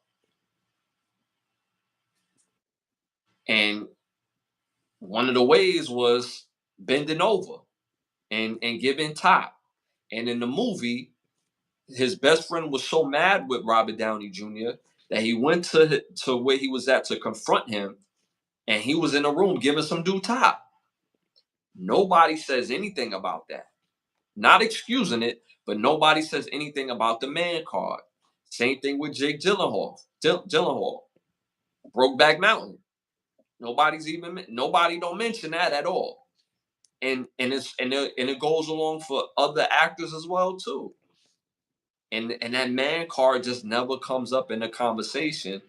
And it's just funny how, not funny, but people are selective with it. I feel that's where the psychological warfare come into play because they could use that same tactic and be like, yeah, see, Robert Downey Jr. did it. Jake Gyllenhaal did it. It was great for their career. You Right. should do it too, and that's where they get you. Mm-hmm. It'd Mm-hmm. be the same people that talk about, oh, I ain't wear, I'm not forsaking my manhood and this, that, and the third. And then later on, you find out they did a questionable scene or a questionable role. They wore a dress in this scene, or they played a gay robber or something. Like, I don't know why he had to be gay, but okay. You know what I'm saying? Mm-hmm. It's just always, when it comes to us, they always put us in questionable roles. When it comes to them, I mean, their history showcases they always been cool with that. Mm-hmm. So that's why it's not a problem for them. In all honesty, their history has always showcased they've been okay with that type of stuff. Right. No problems. But us, we on a different caliber. You Mm-hmm. know we don't rock with that. But they want to make you be okay with these things that you know inside you're not okay with.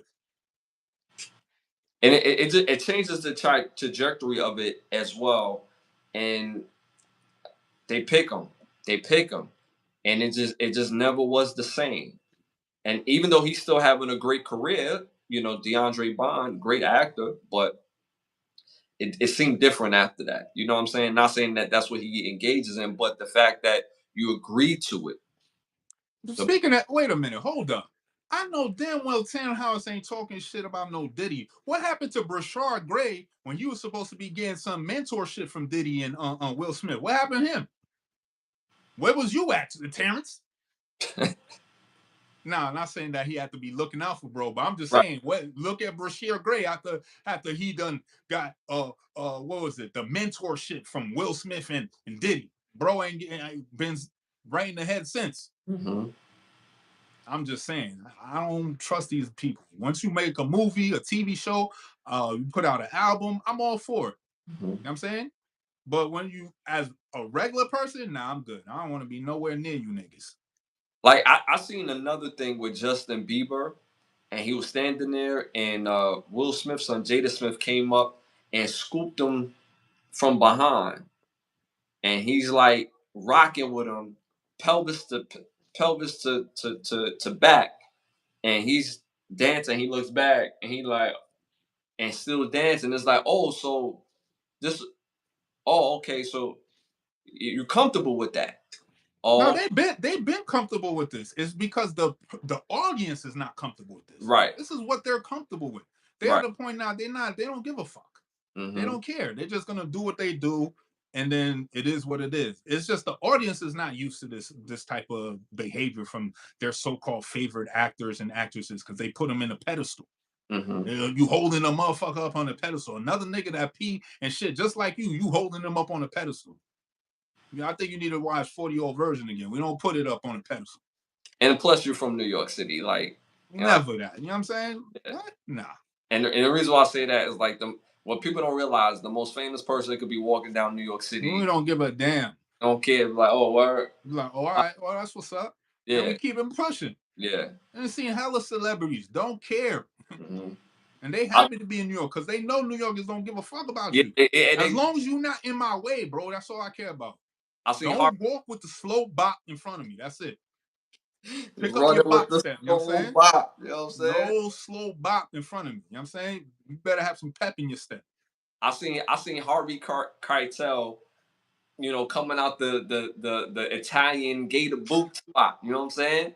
I'm like, oh, that's dude from Sister Act, yo, and so many other fire movies. Okay, uh, y'all got these Pradas in 11 and a half. Like, you know what I'm saying? I'm going back to my business. You know what I mean? So just the business of New York is, but in other places, people really do care and people really get inspired. And it's not the wrong with getting inspired by somebody's art because that's the whole purpose of putting out art. But when your art is tainted by demonic entities that is basically is just is saturated in, then the art becomes tainted itself. When you sacrifice your morals and the thoughts that you're putting out. I mean, at the end of the day, Terrence Howard did shed light on it. Again, is it true? We don't know. We're not there. Could it be true? Absolutely. Timing is questionable. Does it make it any less true? It doesn't, because it's based on, if you look at a lot of actors from the 30s and 40s who were child actors, and you watch these movies when you become an adult, or you see scenes and clips, and they surrounded by adult men looking at them like steak dinner. Like, these adult men is looking at the child actor like how I would look at a fine grown ass woman, and all the things I would do to this fine grown ass woman. These men is looking at this child like that. When you hear stories of the lady that plays Dorothy, she was only like 14 or 15 when she got that role, if I'm not mistaken. And the word is that she had to go through Hollywood, if you get my drift, because of how it was. There was another little girl, I can't think of her name at the moment, but she was singing and dancing in movies and things like that. And she said when she turned 13 or 14, that her and her mother went to the studio office, and the studio head had his assistant, or like a co-studio head, and that co-studio head took the mother to another room, and then had the daughter, which was like 13 at the time or 14 at the time, try to clap. If y'all know what I mean by clap, he tried to clap.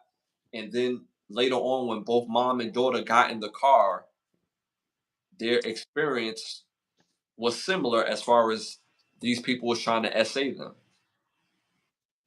The whole movie of Scream is all about that. The whole series of Scream. You start from Scream 3, 2, and 1. The whole thing is about essay. Mm-hmm. That's how the whole series started. Mm-hmm.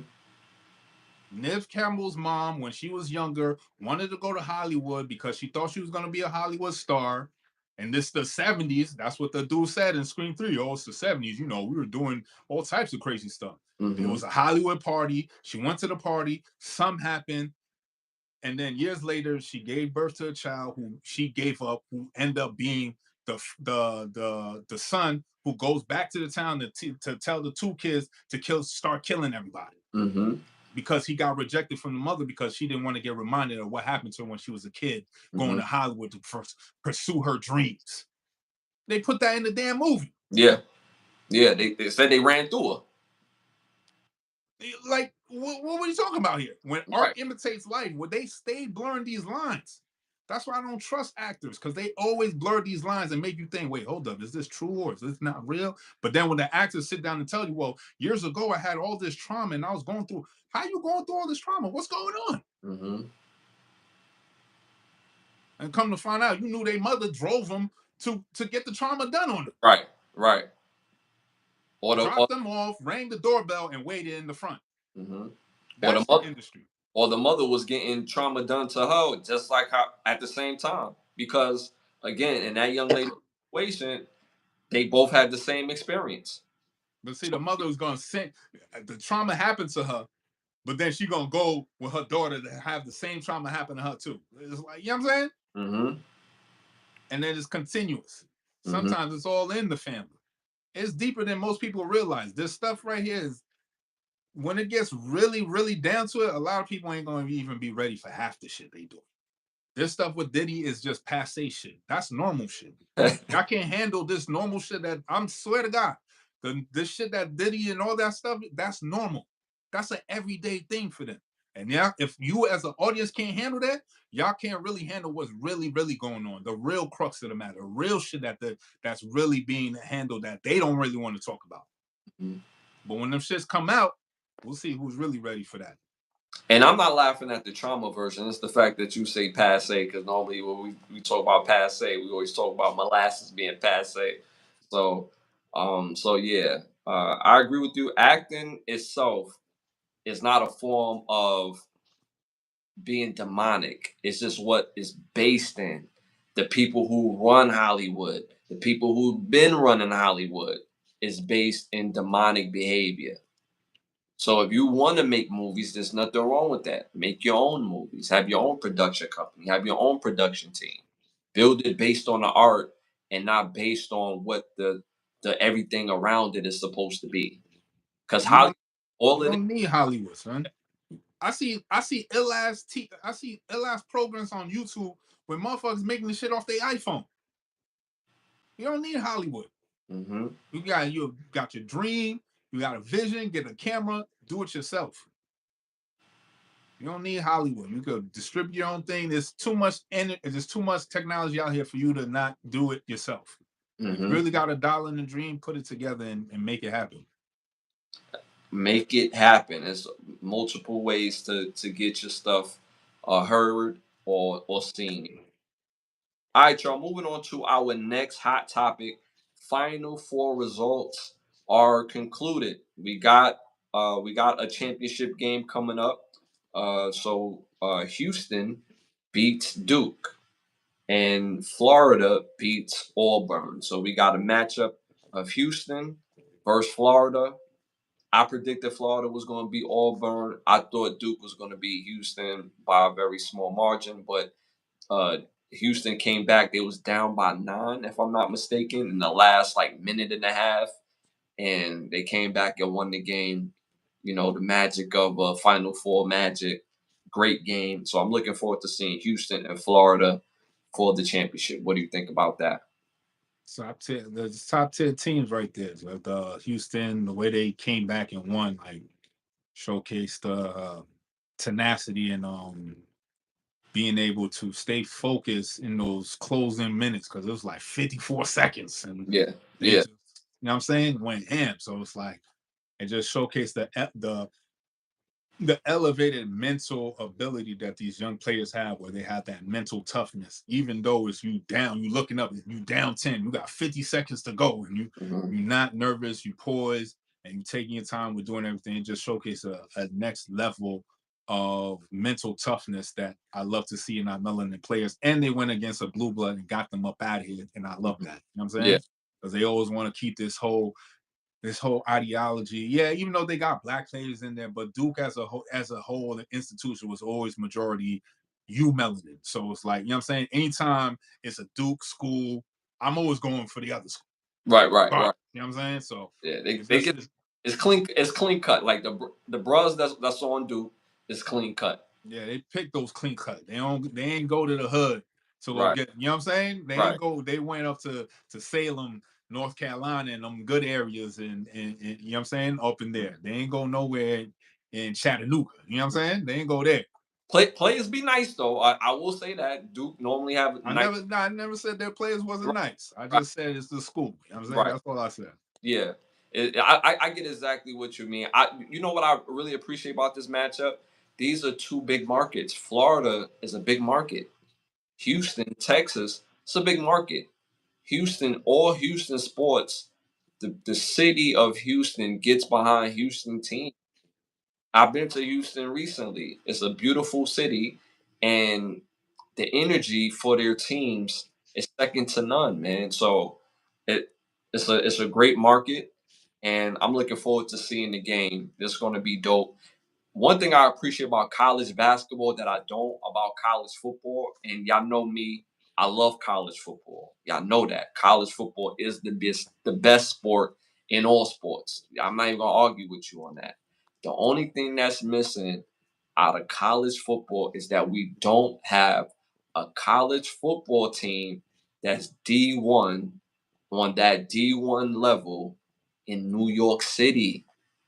That's the only thing I hate about that. That's it. College basketball, we got St. John's right in they D1 top tier. LIU D1 top tier. I didn't even know Rick Pitino was the coach for St. John's, bro. I didn't even know that. And wonder why St. John's is making the moves that they making. Syracuse is more like upstate, but from New York City, we support Syracuse and UConn, but St. John's is right there, right there. So in football, we don't have a New York City team. They got a team that's trying to go D1A. I believe Fordham is D1 AA. Fordham is right in the Bronx. I think they D1 AA. So at some point, if they could go to D1, that could be a nice start that to build a good program in New York City. So that's the only thing. But shout out and congratulations to Florida and Houston for going to the championship. It's going to be a great game. All right, moving on to our next hot topic. Miko Grimes is at it again. She did a nip slip on live on the Gilbert Arena podcast. Big deal or no big deal? I mean, this is what you gotta do to get ratings, right? Mm. But then when it's on the other side, don't come back years later and be like, oh my God, they forced me and this, that, and the third, and you want to change the narrative. Like stick to the script. You know what I'm saying? It wasn't a mishap. It wasn't a blooper. It was intentional. Mm-hmm. So stick to that, which Mm-hmm. has nothing to do with sports and your take on it. It's like, damn, can't y'all do anything without having to sell sex? What does that have to do with basketball? And your insight to the game that you played. Mm-hmm. It's not like you a homemaker. You played the game. So you Mm-hmm. have great insight. You don't need to do these gimmicks. But so for some reason, I guess you have to. I don't know. This doesn't make sense. It doesn't move the conversation along. It doesn't push the needle forward. It just kind of push you back again. Because it's like, can't look at you credible. Mm-hmm. If your tatas is coming out, I'm going to be focused. You know what I'm saying? Yeah. I need to look at you in your eyes. You know what I'm saying? Like, I can't look down. Like, oh, Mm-hmm. got a little wardrobe malfunction. You know what I'm saying? Like, and is it more? Is it war? it can't be if the damn thing is a string top Right. On a sports show. that you chose to wear. You Right. chose to wear that. The sports show is at your living room. You're Mm-hmm. not going to no studio. It's in your living room. Mm-hmm. You could have easily grabbed the tee. And this is what I was saying prior to, because we spoke about her prior to where she did the same podcast, and Gilbert Arenas, he must have seen it. She went to go sit down. All he saw was cheeks. He was like, "You got an interesting Laker wall. Yo, get up and show us your Laker wall." And she said, "I can't because I'm naked on the bottom." So you pulling up to the podcast, no undies. Now in this episode, you got the skinniest bra that you would go to the beach in, that's relegated to your man or your husband, and you pulling up on podcasts and your nip pops out. Accidental, no accidental.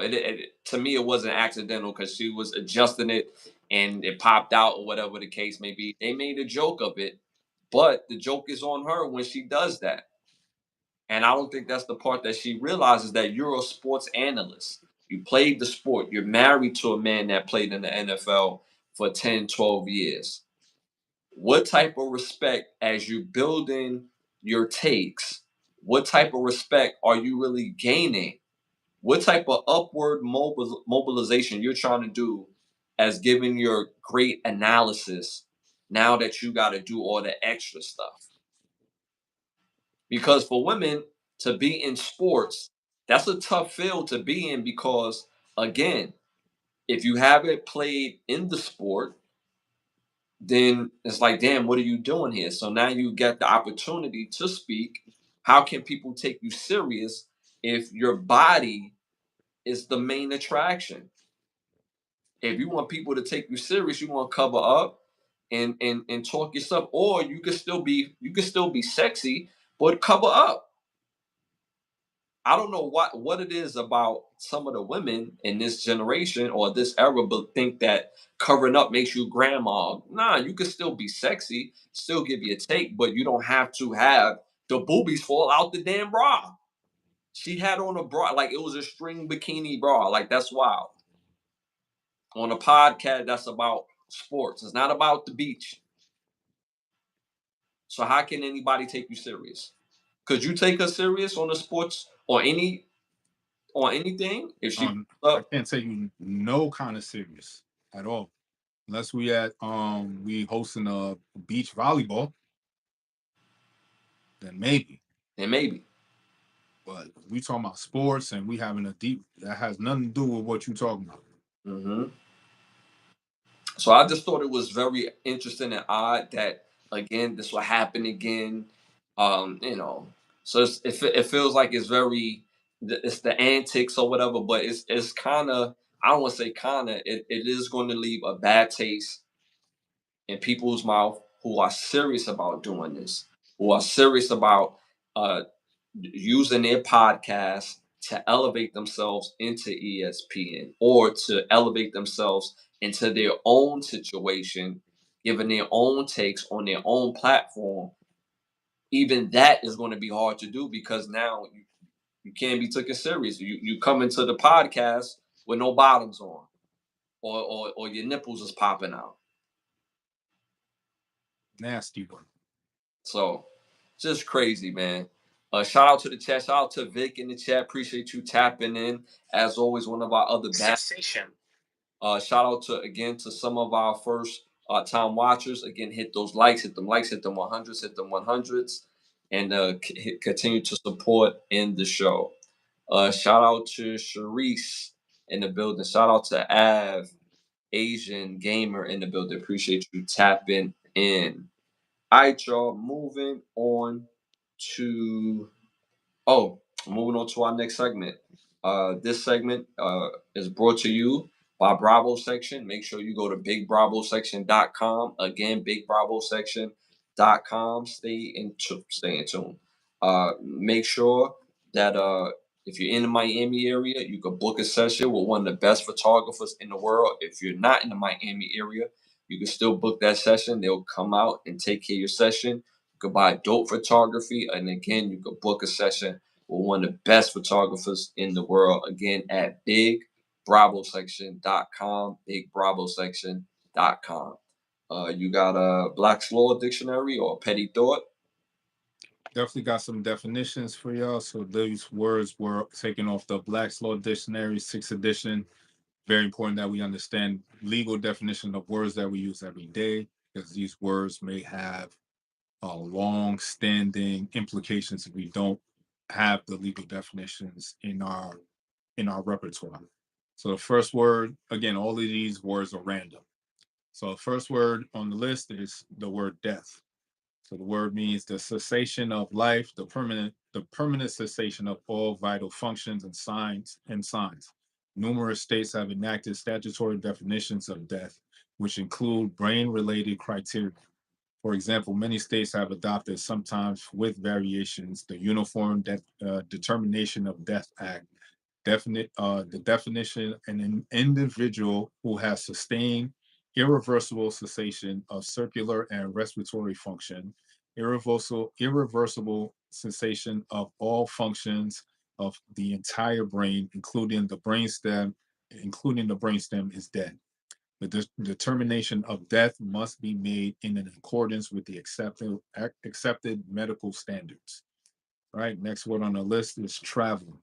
To go from one place to another at a distance, to journey.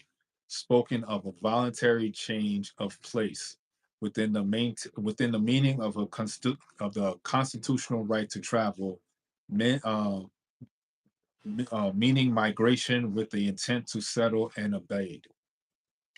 Next word is innuendo.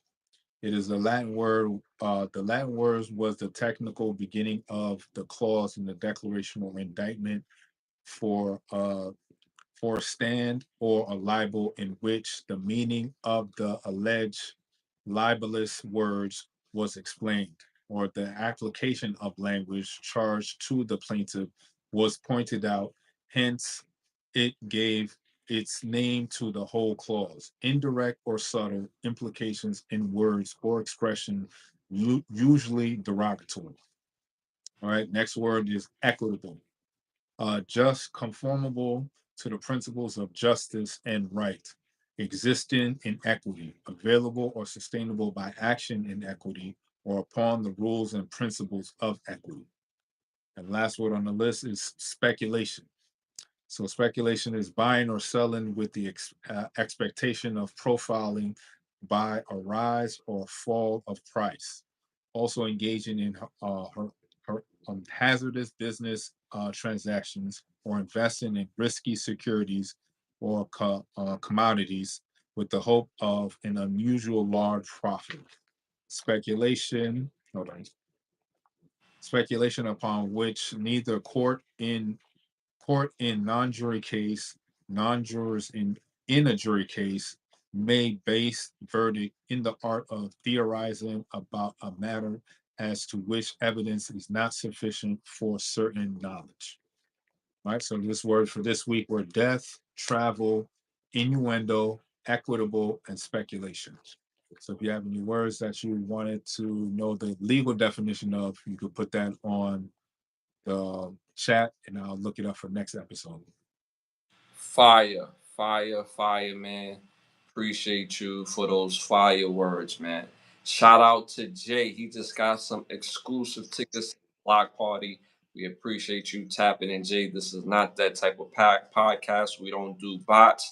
We don't do trolls. If you come here to support, we love the support. But if you're here to be an idiot, you gotta go. So shout out to Jay for getting them fire tickets that he just got to the block party. Again, dope words, bro. Again, if y'all got words, serious words for my bro to look up in the Black's Law Dictionary, make sure you send it. Have it ready for the next episode. All right, y'all. Moving on to our next segment, our Keep the Lie Live segment. Keep the lie alive. The Lie Live. So my Keep the Lie Live for this episode, we kind of been talking about it all episode, y'all, and it's learning not to be tricked out of your position. We've been speaking of it. It's been the theme based on the movies we spoke about, based on Hollywood needs to ask us, popular opinions, all the different segments of the show has had that theme about tricking yourself out of your spot. And in particular, when you think of Kobe Bryant, he said these words: sometimes your value isn't seen until your absence is felt.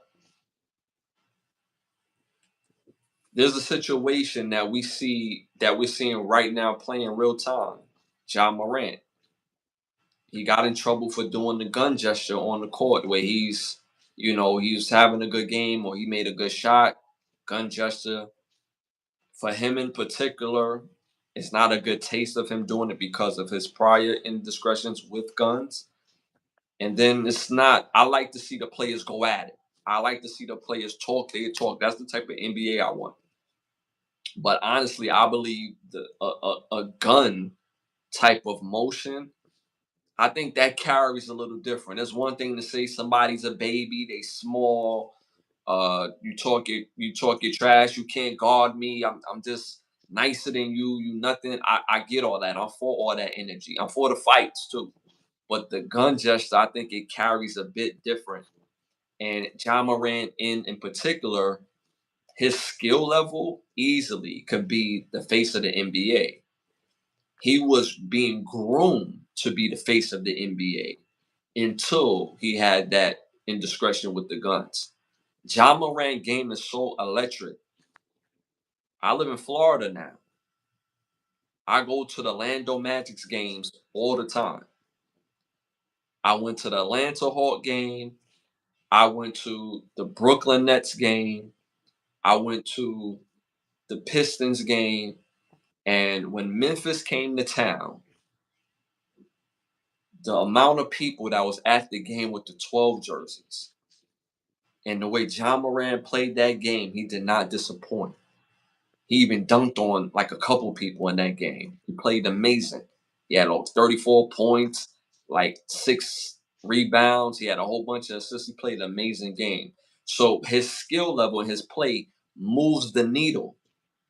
But because he had that indiscretion of the whole gun situation and going, doing what he's doing online, now they take your spot. He tricked himself out of his position, segueing to acting. We've seen it with Tiffany Haddish. When the whole thing dropped about her doing a scene with the child that wasn't appropriate, that changed the trajectory of her career. She immediately came out. They did an interview with her. They like, yo, what you gonna do? And she's like, nothing I can do. My career is over. She said this a couple years back, or a few years back, when the whole scandal dropped with her, Ari Spears, and someone else, where they did this Mad TV segment or skit, and it involved the child. And when that came about, she came up and said it, like, my career is over. I don't know what I'm gonna do, man. So people trick themselves out of their position. And going back to the thought that Kobe Bryant says, sometimes your value isn't seen until your absence is felt. People kill me when they say, I know my value. No, you don't. Your value is what other people is willing to pay for it. So now when your absence is felt, you realize your value is not high at all. In any sport or any entertainment or any type of place in space, if your value is felt when your absence is gone, you could trick yourself out of position by thinking you're higher than what you are. If you continue to be successful, you keep your head down and do your part. By doing things that's not going to lead to that success, it's going to trick you out of your position. John Morant would have never been in that position if every day he went on social media and showed guns and and was trying to be lit. He got to where he got to through hard work and through playing basketball and not involving people in his personal life. Tiffany Haddish and her part, again, big time, celebrity in great big movies. Now, as soon as it happened, yo, my career is over. So you can really trick yourself out of position by not being aware of the things that you're doing and not being aligned with your real true purpose. So seeing this, we see it every day where people continue to trick themselves out of their position. What do you think about this? It's a lot of that going on, um, and those people are getting platforms, and those people are getting uh, opportunity to speak about or being showcased and getting tricked out of position. But we never see somebody that built their position from the ground up and maintaining a position. Why can't we see more imagery of that? Like, it's okay to understand you're gonna fail in life. We get all that. But what Yeah. about the motherfucker who did everything he's supposed to do and got longevity because of the work he put in before? Mhm. When we gonna get to see those type of stories? We need more of those. They're out there for sure. There's a bunch of success stories of people who did it the right way. We need more of that. Tired of seeing crash outs, tired of seeing dumb outs, tired of seeing people trick themselves out of their own position because of the goofy shit that they did. Mhm. Like, get them out of here. I want to see Mhm. the people who made the right moves and did the right stuff and made the right calls, and you know what I'm saying, put themselves in a better position than they was 10 years ago. These are the people we need to see. I'm tired of seeing crash outs, dumb outs, and niggas getting tricked out their own position. I don't want to see that. 2025 and beyond, I want to see people who had their had a bad situation, but now they're learned from their mistakes and they're making better decisions now. There's a lot of the examples of that. We're tired of seeing crash outs. No more crash outs. You know what I'm saying?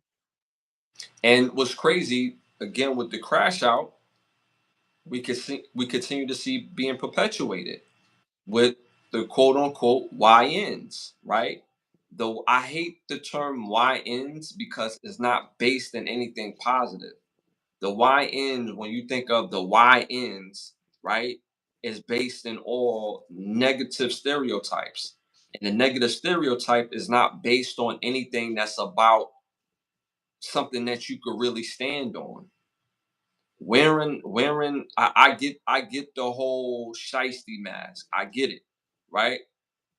But getting the shiesty mask and going to places amongst your own people to be an agent of destruction is not something to stand on.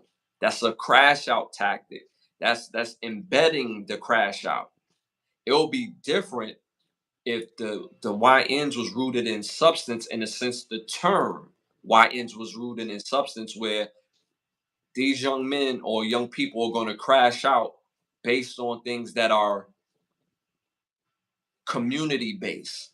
If we have bad policing, if we have uh, just a bad situation that needs real protection. Then you have people who's willing to crash out and risk it all based on the logic of protection in the people in your community.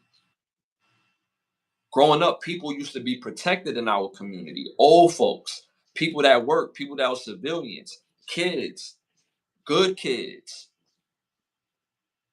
There was at one point I was a YN, quote unquote, in the sense of being a young man. But again, I don't want to sound like nobody old for real, but all my crash out moments came based out of protection. Either I'm protecting myself or I'm protecting the people around me. That's something to crash out about. Making sure that this person understand that, yo, you can't come in our neighborhood and do that.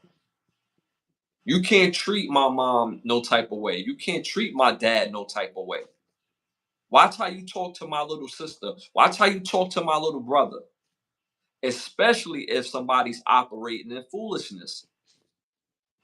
So it's one thing for the YN, right, to be unafraid, but you want that fearlessness to be based in stuff that's going to have real lasting power to our community, not based in dysfunction. And then that same mentality, oh, when somebody that looks like me and you, when they come in here, they got to check in. Yo, bro, where you from? But you don't do that to everybody that walk through here. It's a mentality that is going to continue to perpetuate itself, because if I get angry and you get angry, there ain't gonna be no meeting of the minds. What Martin told Gina, ain't gonna be no meeting of the minds. You know, once I made up my mind, it's all made up. You're gonna crash out. Somebody's gonna lose. Somebody's gonna go home, and somebody's gonna go to jail. So having that crash out mentality rooted in bullshit and realizing your life is completely ruined and you done lost it basically for the next 25, 30 years before you even learn what to live for. Anything else you want to add to that? Don't be a crash out.